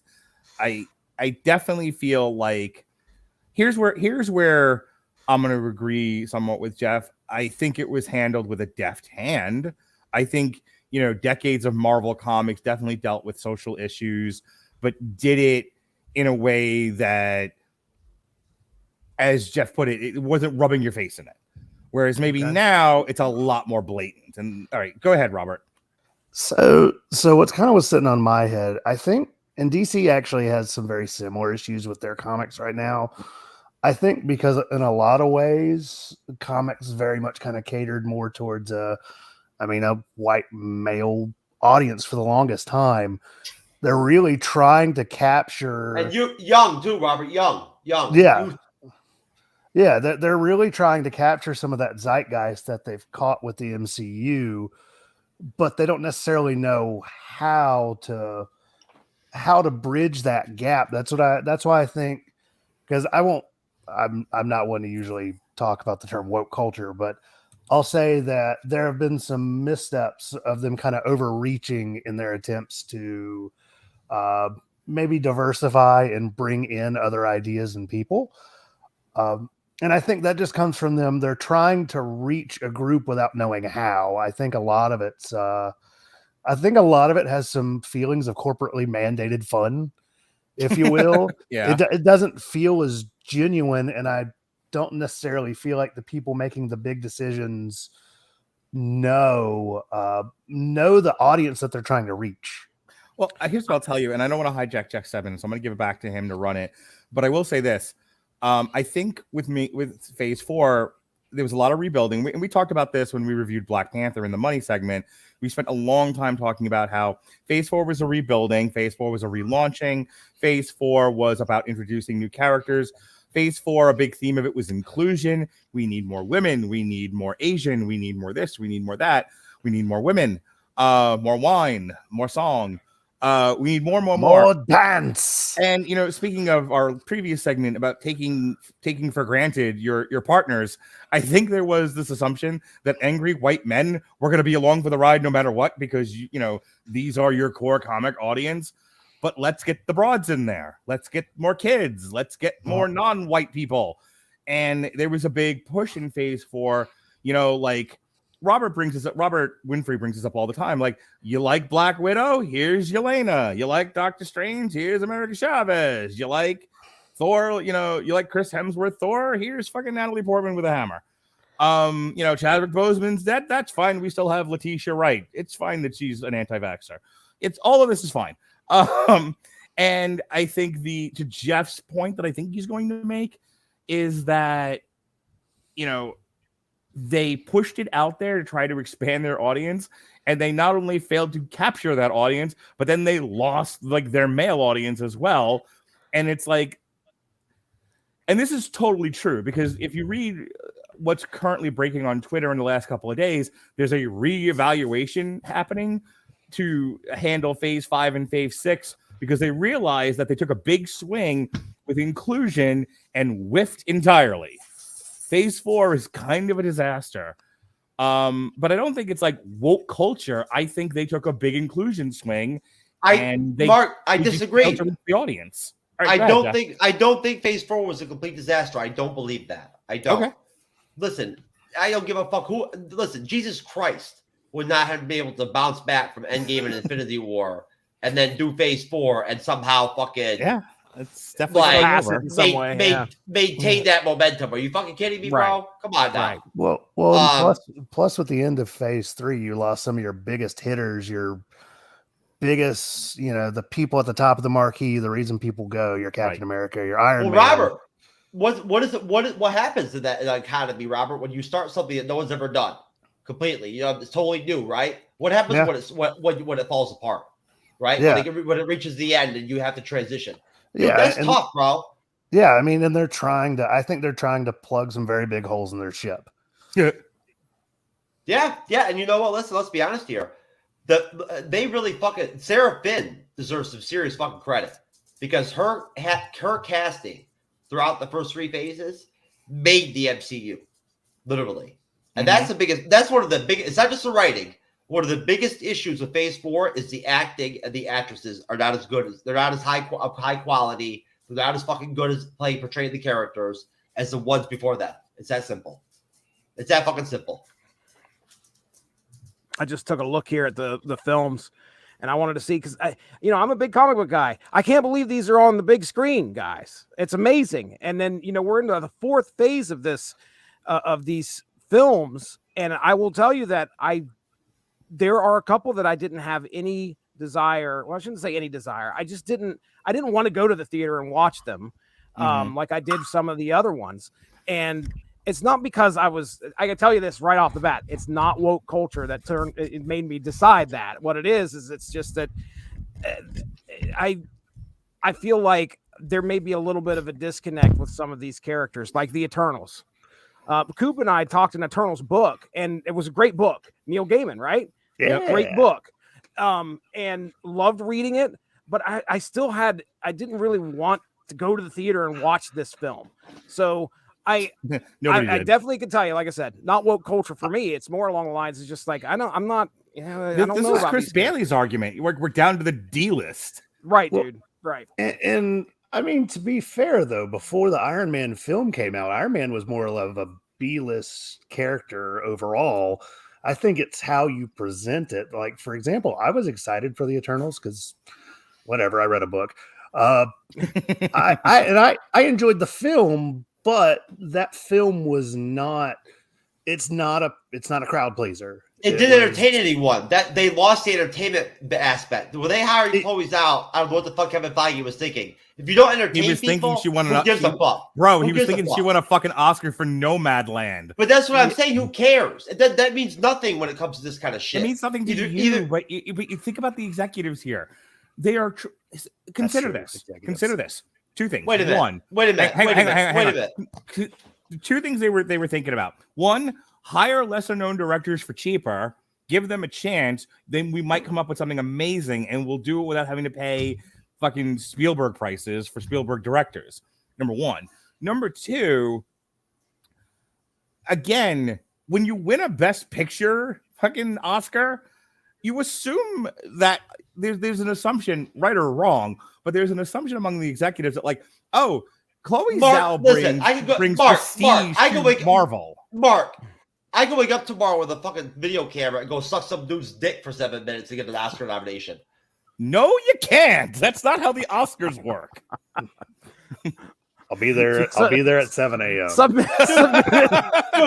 Dude, let's see. Yo, come on now. The fucking people in the Academy, man, are you kidding me? All they give a fuck about is their goddamn left-wing ideology checklist. You cross off enough of the not like the Oscars, but I'm not gonna have you like discount the entire fucking operation. Bro, the Academy stopped caring about actual movies and fucking entertainment fine, and but acting you're and not whatnot Kevin years Feige ago. or the executives or you in possession of Or they wouldn't have conventional gave wisdom that they do. Or they wouldn't have gave Black Panther a fucking nomination for Best Picture. Are you goddamn kidding me? They probably will. My point is, they did. Okay, if you are Kevin Feige, if you are Kathleen Kennedy, if you are these people at Disney, the conventional wisdom is if you're a director who wins a Best Picture nominee, if we bring you over to Marvel, you bring gravitas, you bring prestige. I understand that doesn't translate to you ham and eggers, but that's what they're thinking. So when they gave Chloe Zhao, who won an Oscar for fucking Nomadland, the Eternals, they were thinking, oh, good. She brings something else to the table that we didn't have before. Now, it didn't work, and I'm not arguing that point with you, but at least I can see the rationale, is all I'm saying.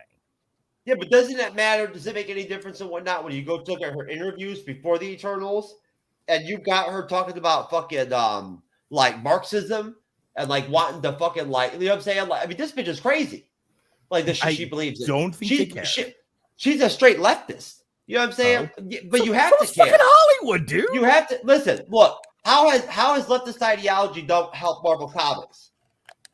Okay, again, no one's arguing that point with you, but you're like what leftists in Hollywood? Yeah, that they're full of it. Like, that if you're like walking into Marvel and you have leftist ideology amongst the other Marvel executives, no one's gonna think you're weird. If you walk in there and you're like Rush Limbaugh, they're gonna ask you to leave the building. All right, so make your final point on this because we do have to move this along. What overall do you think caused listen, guys, difficulties look, in Phase 4? I told you I was on a fucking show tonight, all right? You're sitting here calling me. I'm with a bunch of grown-ass fucking men doing a show right now and whatnot. You're goddamn calling me in the middle of a fucking recording over and over again? Are you goddamn kidding me? Seriously. I've got serious fucking creators here next to me. You're over here fucking roll me up. God damn it, fucking kids, dude. I swear to fucking Christ, man. I'm telling you, man. I'm gonna knock one of these fucking kids out one of these days, bro. All right. So my question to you, sir, make your final point here. What exactly do you feel wrecked, if it did, Phase 4 for you? Like when you came to me, you're like, I want to talk about how Phase 4 got messed up. What's your central argument? It's very simple, okay? Overall, at the end of the day, seriously, the She-Hulk Disney Plus series was so goddamn farcical and like beyond fucking reality, bro, that it took it to a level where, bro, listen. I'm giggling because he fucking took a virtual shot. Yo, when you're most masculine, like dominant, like popular male character in the entire series is a gay bottom, okay? Right? At that point, listen, bro, I'm telling you right now, if fucking if She-Hulk's Taylor and some other and a bunch of fucking clowns circle jerked him with fucking the new abomination that's now a fruitcake. If they were at Normandy Beach and shit and whatnot, bro, we'd be fucking Nazis right now. Oh man. What is there anything upcoming that you're looking forward to, Jeff? No, hold on though. Listen, but honestly, this is where I went to shit. Okay. She-Hulk, Thor 4 was a joke. It was a fucking garbage. I haven't seen that yet, too. That's the garbage. one film I haven't seen. It's on our worst list of the 3 Marvel movies of 2022. It's on the worst. It's garbage. Okay, and then I wouldn't have fan. Agreed. Yeah, and then She-Hulk was fucking Cloud World. Okay, and then and then during Wakanda Forever, no joke. At one point, I swear to God, I thought during a scene that fucking Ironheart douchebag Ironheart and fucking Shuri were going to literally clone a fucking child on their own without a man. I hope during the film. I did, bro. I swear to God. Listen, honestly, I thought you were going to say I thought they were going to scissor. That is how far shit has gone here, okay? I legitimately, for 1 minute, thought they were going to legitimately create a child without a man. Okay? Now, just to be clear, all right? No, I do want to say, though, right real quick, on a positive note, though, okay? Look, Miss Marvel right there, okay? Listen, I'm telling you right now. I wear my Miss Marvel t-shirts all the time, proudly. All right? I'm telling you right now. I've got a lot of flack online and a lot of platforms for my stance on Miss Marvel.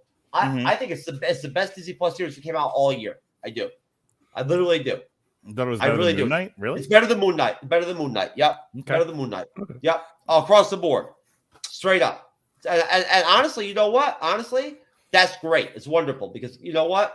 Not only did I call it on multiple shows as a guest, and I was like, you know what? I got it in my gut. I think Miss Marvel's going to be okay. But at the same time, though, it's good because it brings back the positive differences of opinions where I talk to other like more comic book oriented fans that hate Miss Marvel, right? Wouldn't even watch it. You know what I mean? And I'm like, hey, brother, I hate to tell you, but that shit was the best Disney Plus series I saw all year. We're gonna play a game. We're gonna play a game. It's called Pass Fail. Okay, because I don't want to do this forever, and I don't want to get into a long, drawn out debate over all of this. But I recently on my Facebook page on Mark Radulich LCSW, I put up my pass fail list. All the movies I watched this year, ones I gave a passing grade to, and as I had to explain to my daughter, a pass is a D to an A, and a fail is an F. Okay? Less than 65. So 65. Pass fail. See, yes. I thought it was C70 was what it was when I was a whippersnapper. No, when I went to school when they used to educate people, it was 65. Okay? Yeah, so I had to make a 70 actually, so who I'm just saying. Down there. He's trying to tell you it's tougher, Mark.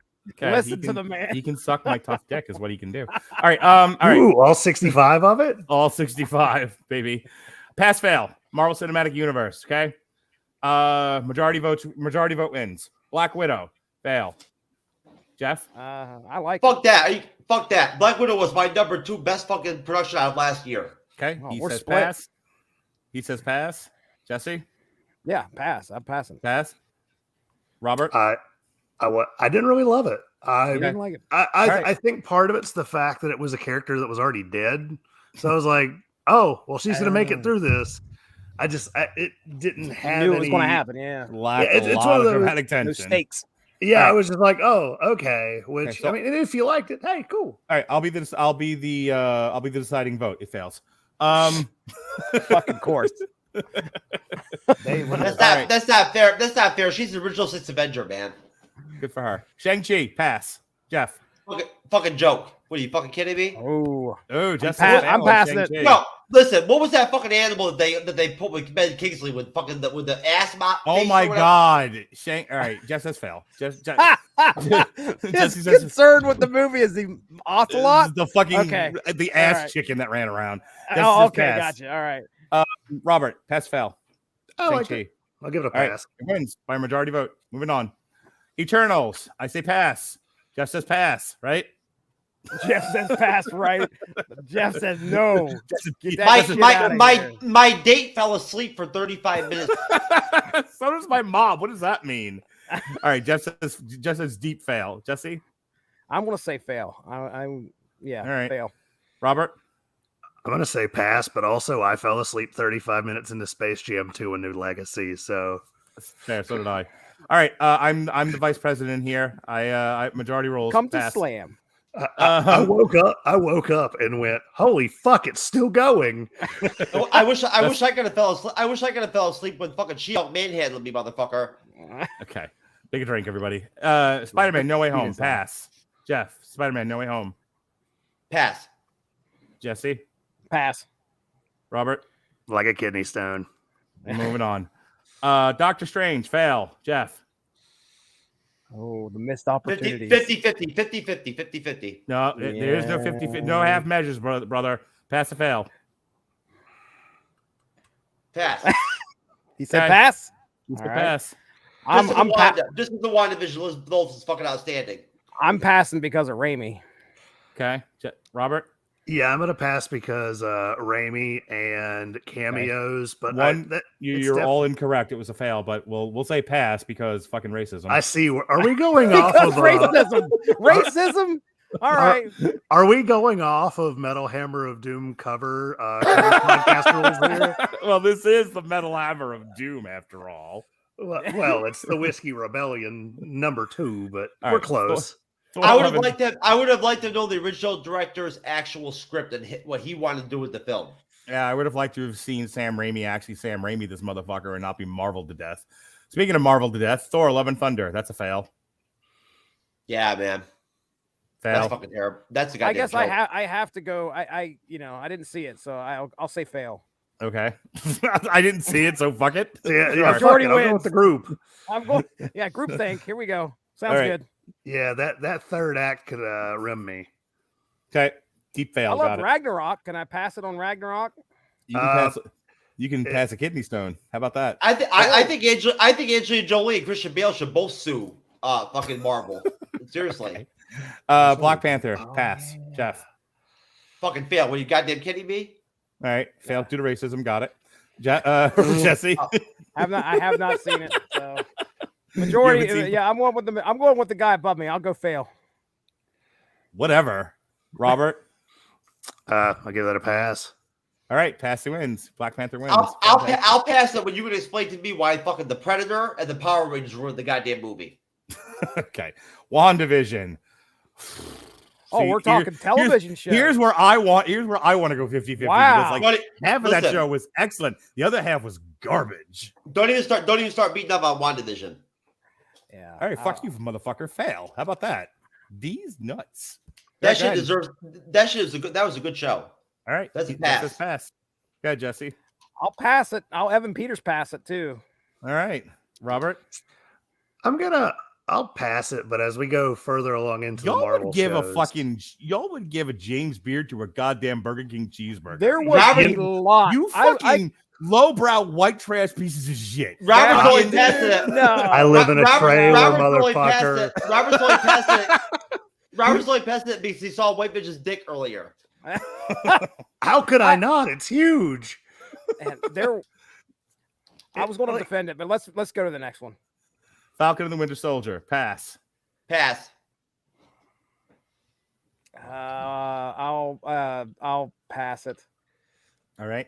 Robert, Robert. pass. It was good standard fare. Loki. Fail. Oh, nope. You can't Jeff. pass it just because it's time travel. Wait you a minute. motherfucker. Wait a minute. Did someone just say fail to Loki? Fuck. Yeah, I did. What Wait a minute, What wait a about minute. it? Wait a What minute, about it? Wait a minute. Wait a minute. I'm passing it for Mark and me. Love it. Well, then, Whatever, colonizer. I'm definitely passing it. I loved it. I loved it. So actually, the more I look back on it, I actually do give it a fail, and the reason is I don't feel like the Loki character that they portray in the series is the same It person. was the fucking Sylvie show. That's why I From- failed it. I feel like they changed the character to make him more palatable as an anti-hero, whereas Yeah. Sophia DiMartino just outacted him. She outacted Tom Hiddleston. It's that simple. She fucking killed it. It's easy to outact when you have the better material. Well, yes. They fucking Well, yes. they fucking Yelena Scarlet Witch that show, man. It was like never mind the hero you came for. Here's the new toy. Fuck that shit. All I right, mean, boom. come on, so Yelena. They had Florence Pog. That ass. that ass. I think Sophia DiMartino was better in Loki than Florence was in Hawkeye or Black Widow. Oh wow. All right. What if season 1? Pass. Pass. Pass. It's one of those I never actually finished it. I'll pass for what I saw. Okay. It took me a little while to get used to the animation style. Not a Yeah. big 3D animation fan, but it's cheaper. All right. It's- Hawkeye. Hawkeye. Pass. Pass. Pass. Pass. Okay. That was easy. It was, that was a Moon solid Knight. series. Pass. Delete that shit. Get rid of it. Take it Yeah. off Disney Plus. I love it. Delete you. Delete it. I am failing it too. Y'all motherfuckers don't know culture. That's your problem. Oh, you like to yeah, watch. You like to watch your fucking lowbrow Step Brothers movies and shit. I'm gonna give it a pass as well. I enjoyed it. I actually came in as a fan of the Moon Knight character though, so I kind of Jesse and his boyfriend Jeff are off the show. It's just me and Robert from now on. Ms. Marvel, pass. Like a slight pass for pass. Fucking pass, A plus pass. Let me tell You're you, a ridiculous human being. Go ahead, Jesse. I'm going to fail this because it is. the Oh one show shit! He that I- hates the Muslims. Well- Jesse Starcher, who lives Wait. in Appalachia, hates the Muslims. We Jesse, I started thought you were gonna this have me series. on this, bro. he's afraid that they're gonna come for his mountains next.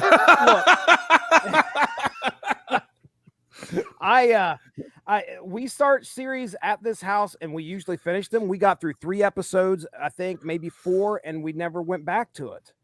And I don't know why. I can't sit here and say I hated it. Oh, I hated it. It wasn't that. It lost my interest. It failed. My wife, who hates the fucking Marvel movies, loved Ms. Marvel. And my daughter, who's like big time feminist, loved Ms. Marvel. We watched it as a family. We were closer as a family because of it. I blame She-Hulk. You would. Robert. So I only watched the first episode, and while I enjoyed it, I was watching it with my stepdad. It didn't grab him Because he hates Muslims too. because he's a 55-year-old white man who's never really left North There's Carolina. an audience here, Mark. It's believe just it or what- not. Well, it's just one of those, and for me, I respected what it was bringing, and I plan on watching it. It just, I think in some ways, I guess it spoke to an experience that wasn't quite what I was looking for at the moment. Okay. Like, I didn't relate to it as well. Not to say that it was not, it was well done. It didn't grab me because I wasn't the target audience. All right. She-Hulk. 2 passes and a snap. Don't just Pass, delete it. pass. Don't just delete it. Dig a hole and bury that motherfucker. All right. Jeff says pass. Jesse. I'll pass it. I had a good time. Thank you. I'm gonna give it a pass. Hang on. Oh, he's got a sound for this one. right, we There win. I wasn't keeping score. Mark, you would have lost if I was keeping score. Well, this is the Metal Hammer of Doom, after all.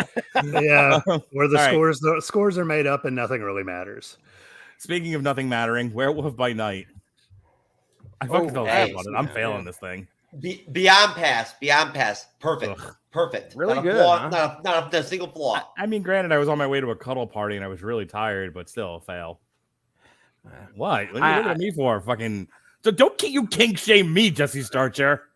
No. A cuddle party? All right. Yeah, I wasn't invited. Oh, well, because you live in North Carolina, motherfucker, and you don't know when to leave, motherfucker. The cuddling's done. You need to go, sir. I don't take Sir, context the clues cuddling has well. ended. This is a Wendy's. You have to leave. Again, I misunderstood the context clues. Of get the fuck out. Yes, I don't go to many parties, sir. Like, Great. I misunderstood the tone in your voice of surprise as like, oh, okay. Like I just All right, Werewolf by Night. So, go ahead, Go Jeff. ahead. No, I was just gonna say the casting was outstanding. It really was. The casting was great. Laura Donnelly was I outstanding. might have enjoyed it more had like I not been dead ass tired when I watched it. But all right, Werewolf by Night. Pick one. Pass or fail. Jeff's passing it, so I'm going to pass it as well because I've heard the same reviews from a lot of different people that this was really good. I'm so. waiting for Robert to finally weigh in. I was waiting for Jesse to finish because I'm a respectful co-host. And Man Thing killed it. Man Thing killed it. Man Thing did kill it. He killed lots of things. Spoilers. Yeah, I'm gonna pass it. Great. Go ahead. Guardians of the I want to be done with this. Guardians of the Galaxy Holiday Special Big Time Pass. Oh my god, are you kidding me? Fuck. Oh my god, suck my dick. It's awesome. I haven't seen it yet. I've heard good things. Seen great. It's great. Look, first play Homo Christmas by the Queers, then play the holiday. When am I not playing the holiday Christmas special, Guardians of the Galaxy. Okay. All right. So Jeff, what was your problem with it, man? Well, oh, here we go. What bullshit? No. Listen, if people liked it, good for them. I did appreciate seeing the Guardians again. It's always nice to see them. But hey, listen, they're what we have left from Phase 2. I mean, they're one of the old guard, right? Mm-hmm. But at the end of the day, it was just way too lighthearted for me. You know how I am. I prefer the harder edged, more serious type of content. It was a Christmas special, which you wanted. I know that, but still, I mean, come on. It was okay. It was positive. It wasn't horrible. It was entertaining. Jeff's to some fucking extent. at home watching How the Grinch Stole Christmas. Like, you know what should have happened? The Grinch should have fucking executed all the Who's in Whoville. He's like, you know what? He's got a point. They brought Yondu back in a couple of animated scenes in the beginning and the end. That was good. I like seeing Yondu again. Yeah, look like fucking Rankin and Bass animation. That was scared the shit out of me. Yeah. All right, Robert, Guardians of the Galaxy. I didn't see it. I'm not gonna lie. So just all the thing for me on Phase 4 was just I feel like it was oversaturated. That's been a big complaint. It's like I couldn't get away from it. It's kind of like with I love Star Wars. I'm very tired. Like I don't have any. How can we miss you if you won't go away? Very much so. It's one of those like it's like, oh, I really love cake, but if you give me the same piece of cake like daily, it's not going to be a special. Can I just say really quick? We're covering Andor right now, man. That shit is fucking great. No, I've heard nothing but good things about Andor. The Critical Drinker, I think, had a great point about Andor. It was it's the best Star Wars show to come out after everyone stopped caring. It's like a Star Wars version of Captain America: The Winter Soldier. No, I'm gonna watch it eventually when I'm done watching adult television for fucking adults because I'm snooty. I just got done watching fucking Dope elitist. Sick. I just got done watching Dope Sick because I'm snotty. Oh man, I watch things for adults. You do that. Backdoor Sluts. Keep that going there, Mark. Yes, Cocksmoker 16, baby. I gotta find that clip again. I have to isolate it. Speaking of cocksmokers, Jesse, I hear you have a game you want to play. Oh my goodness, guys! It's about time we finish this thing out with a little game, huh? How's that sound? All right. Jesse's gonna put pictures of penises on there. We have to guess male or female. Male or female penis. Yes. Oh, there it is. Oh, it's a female. Is it a Oh, look at when the is- tits on that one and the cock. Oh my When goodness. is the snail mail penis though? Male. So, penis. wait a minute. So if Really the female has slow. a penis, if I don't suck it, do I get arrested? Okay. If Play the this fucking game. chick has a penis and you suck it, does it make you gay? That's the question. Jesse, please take over this segment before yeah, Jeff and I comes take this first. way into the gutter.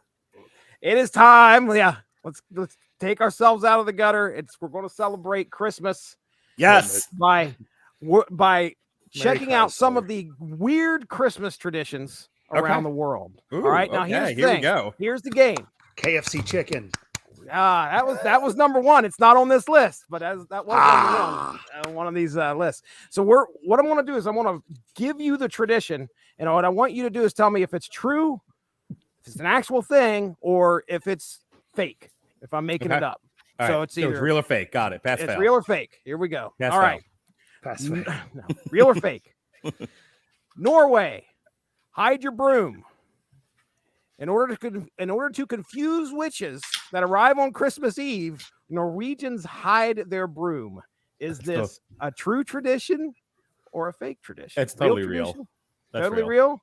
Yep. All right. Mark says real. Jeff, what do you think? Norwegians, they hide their broom on Christmas Eve. If Mars It says is that. real, it's got to be fucking real. All right. All right. It's got to be fucking real. Coop, what do you think? I'm gonna say fake because they hide the brooms from my ex-girlfriend. Oh my god. You ain't want to know. You ain't want to know where she'll get the broom with me. Dude, just let it go. I'm Uh, sorry She-Hulk touched you in your naughty spot. With a broom. With a broom. Apparently. Gave him a clean sweep. Hang on.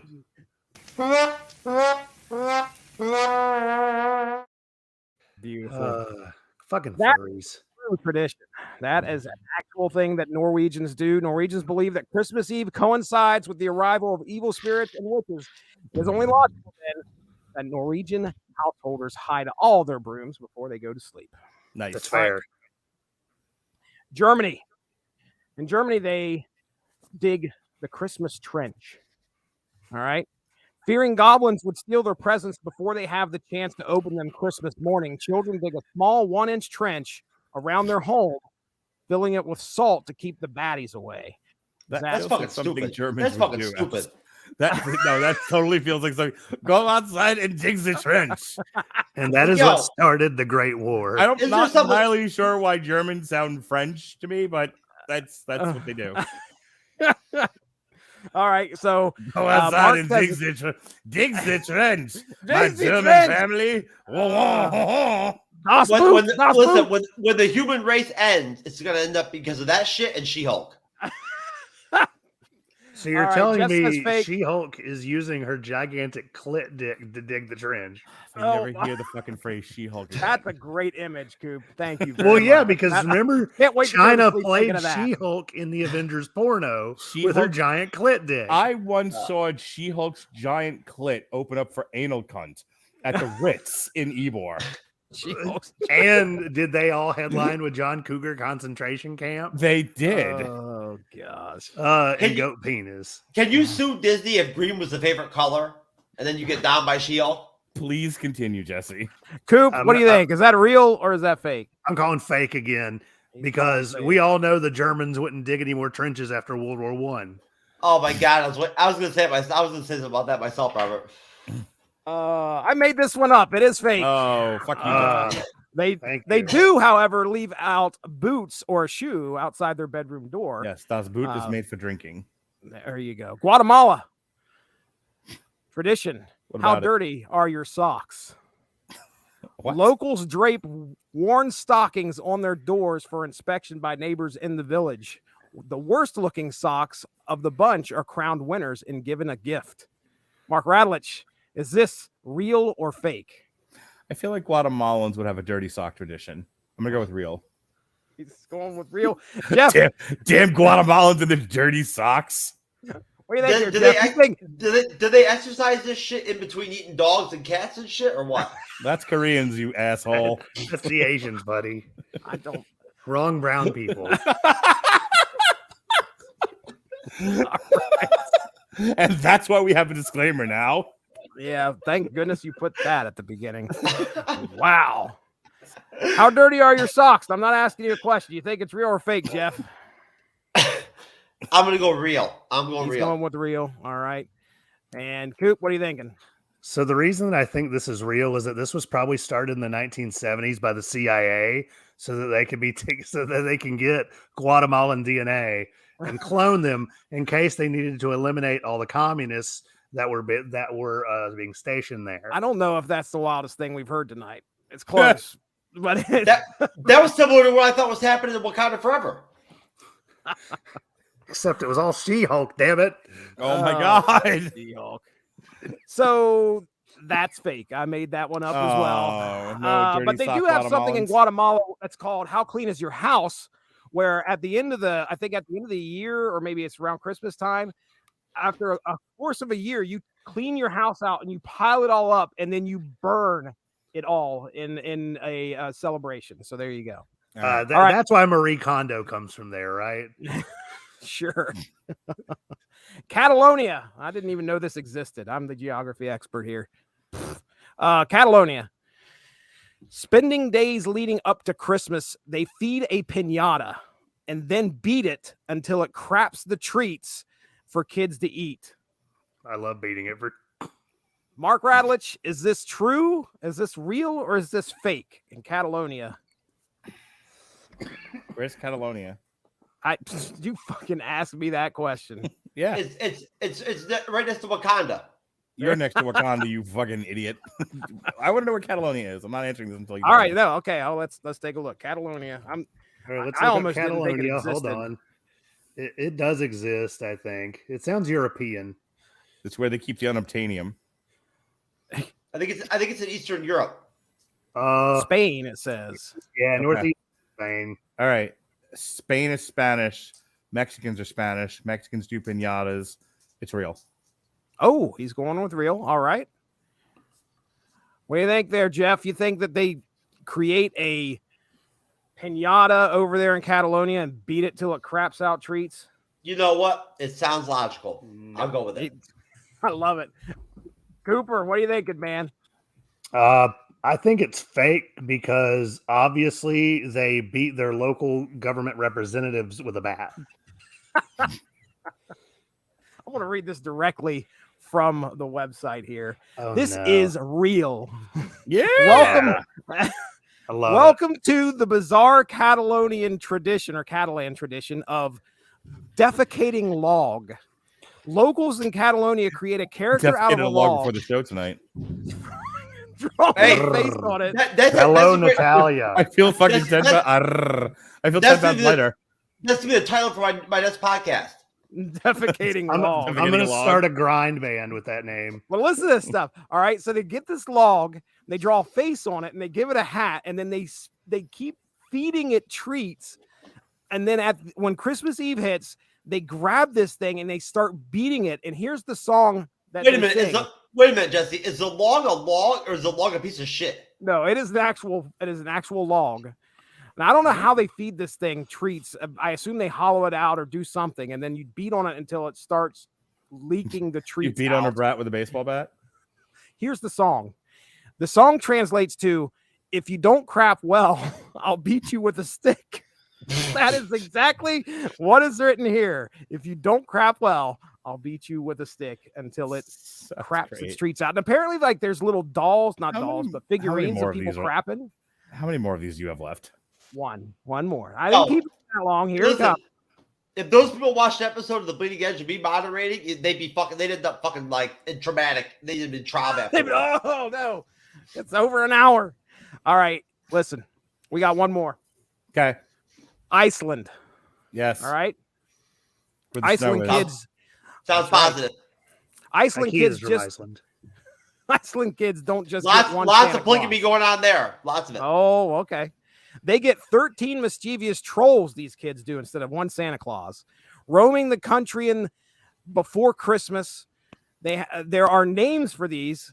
They're called the Yule Lads, but the specific names are Doorway Sniffer, Spoon Licker. What the fuck is this? Sausage Swiper, Candle Stealer, Curd Gobbler, Oh my god. You can And the gobble my ominously named curds. Window Peeper.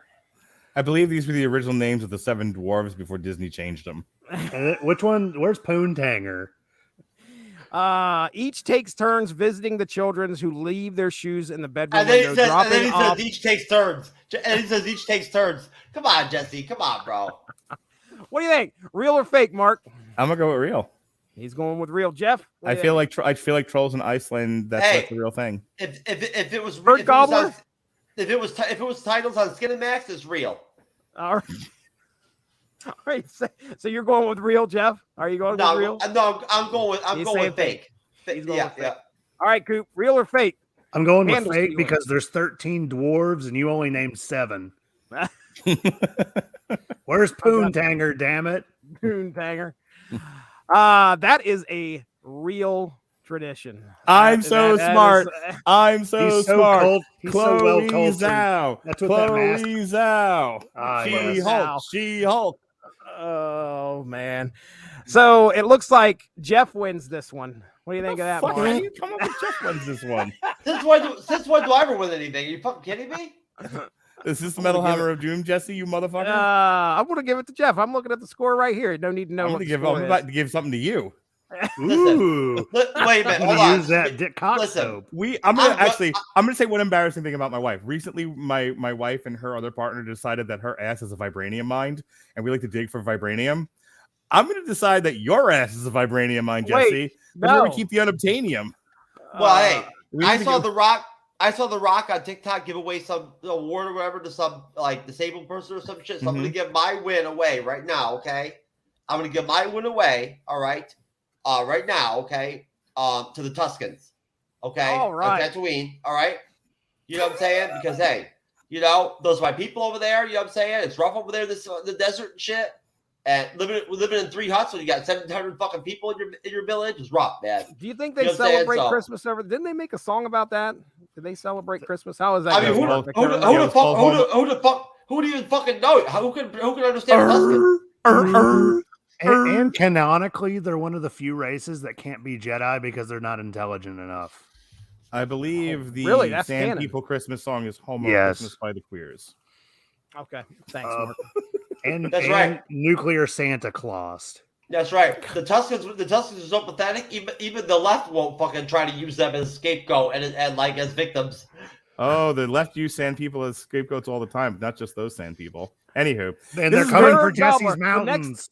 The next time I'm on here, that is going to be my name, by the way. Turd It's going to Gobbler? be Wait a minute. Curd But how do you- Gobbler, right now. Hey, can you even make the Tuscans woke? Is that even a possible concept? so this They has been the already Whiskey are. Rebellion. This has Didn't been you a great show. understand? Merry Okay, Christmas. so this past week, speaking of Andor, Alexis Haina of Honeysuckle Rose Creations hosted a panel of Star Wars nerds, and they talked about Andor. And then Tuesday night, myself, Robert Winfrey, and Alexis Haina again, we reviewed Violent Night starring David Harbour, one of the best movies of the year, by golly. This weekend, we've got no bananas. We've got from the Blog Talk Radio days, Jesse. We've got our Fuller House season 2 re-air from the Blog Talk Radio archives. Very nice. On Monday, we got a special edition of Damn You Hollywood because I will be at Ginger and POD, Jeff, at Janice Landing on Tuesday. So we're doing Damn You Hollywood on Monday. We're going to be looking at Guillermo del Toro's Pinocchio. Only the second Pinocchio movie to come out this year, and one of them that's good. Alexis Hanna will be doing a TV party tonight for the Guardians of the Galaxy holiday special, which Jeff loved. And then on Thursday, we got a double shot for you. One, because I am an adult and I watch programming that stimulates the mind. Don't you understand, Jesse? I watch things. I don't watch your Marvels and your Star Warses and your kitty cats and your poochie poos and your childish bric-a-brac. Are you fucking waving at? Put your glasses back on. Just continue, please. Continue. Oh, yes, indubitably. Indubitably. Whoa. I watch programming meant for adults.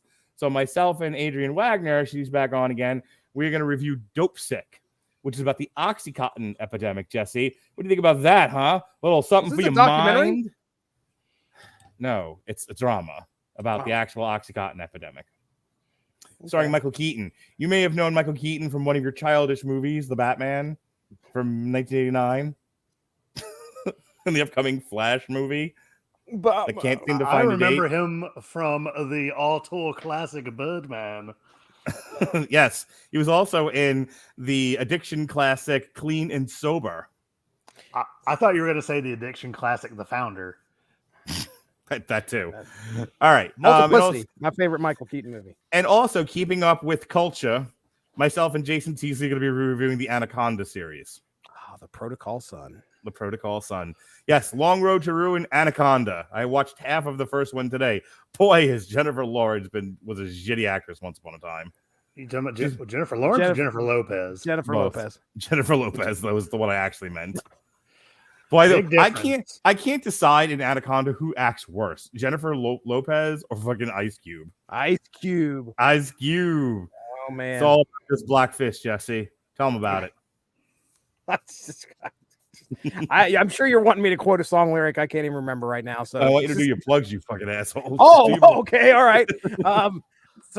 Hey, yeah, listen, on the Source Material Comics feed, you can go over there and listen to me talk about comics with some pretty cool guys. Listen, recently we talked about the Army of Darkness adaptation on the Unspoken Issues podcast, and that was fun.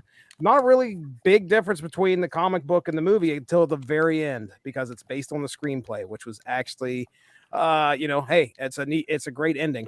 And also prior to that was Mars Attacks Image. Youngblood's dead, and you want to find out why? Tune in. Turn your podcaster right to it and listen. All right. That's all I got. What childish bric-a-brac nonsense television show meant for 7-year-olds are you reviewing on the MCU's Bleeding Edge, Mr. True Knowledge? Well, I'll tell you what. We did episode 1 of Willow last Friday. Cyber wanted to do Willow, right? And he's my brother. I support him, so I decided to roll with it. And I'll tell you right now, I won't lie.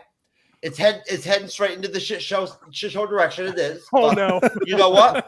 But we're gonna rock with it. I'm gonna rock with it though. And you know what? If it gets Clown World, I'll fuck with it and I'll make fun of it. It's all good. You know Let me ask you a question. You're gonna do National Treasure next? You're gonna just fucking doing all the Disney Plus shows? You're gonna do the Santa Claus? No. You're gonna do all in the house? No. Listen. No. I got House of Dragon. Cyber gets his Willow. Okay, and then after that. I'm not. Willow's gonna be the old. It's gonna be enough to just where I'm gonna be like Cyber, bro. Nah, no more of this bullshit. If you come at me, you're gonna revoke his rights. I will say this though: Rings of Power was not as goddamn bad as people made it sound. It was not. Oh my god, it was not that bad. It was not. Rings of Power sucked. And House of Dragon was freaking excellent.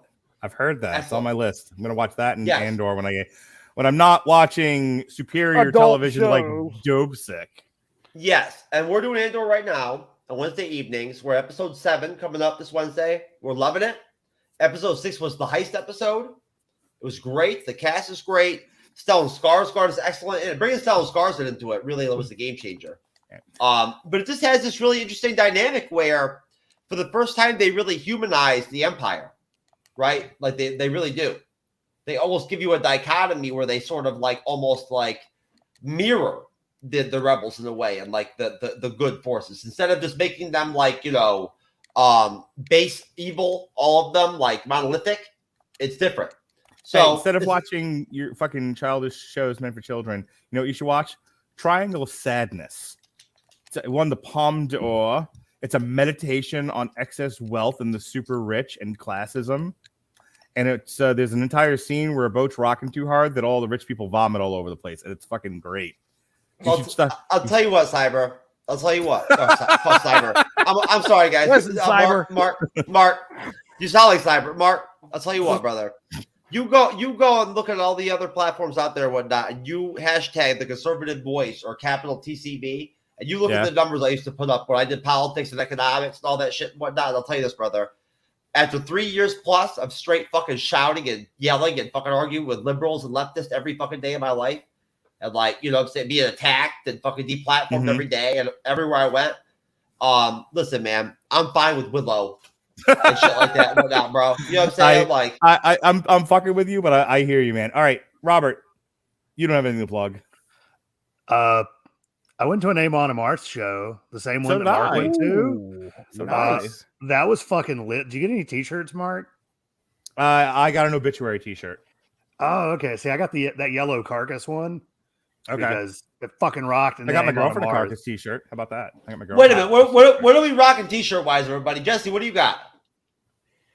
Believe it or not, it's a DeLorean. That's right. Okay. Yeah, we just save the clock tower T-shirt, you dork. What you got, Mark? What you got? Is it Christmassy? I got fucking Santa Claus conquers the Martians because I'm festive. I have a thermal shirt on because I've been wearing suits to work. And he's Jess cold. got his LGBTQI shirt. I like that shirt, Jeff. I do. That's an awesome Of course shirt, you do, you dude. fucking child. Hey, All right, go watch your Jeff- fucking adult shows. I will. January 5th, we're back on the Whiskey Rebellion. It'll be us four knuckleheads. I don't know what we're going to talk about, but we're going to talk about it. And then, hey, Robert Cooper, episode 2 of the Metal Hammer of Jukebox. We're back. January Hey. 12th. Yes. Hot dog, ringing in the new year. And then episode 4 of the Whiskey Rebellion, we're going to have Andrew Graham on that show. We're going to talk war movies. We're going to do a war movies list. Oh about- boy! Wow. Do Boy, it. that sounds fun. Oh All yeah, right. I'm gonna see how many depressing ones I can bring up. Perfect. All right, folks, this has been the Whiskey Rebellion. For True Knowledge, Jeff Sloboda of the MCU's Bleeding Edge. For Jesse Starcher of Source Material. And for Robert Cooper of any damn podcast he chooses, I'm Snooty. Be well, be safe, and behave.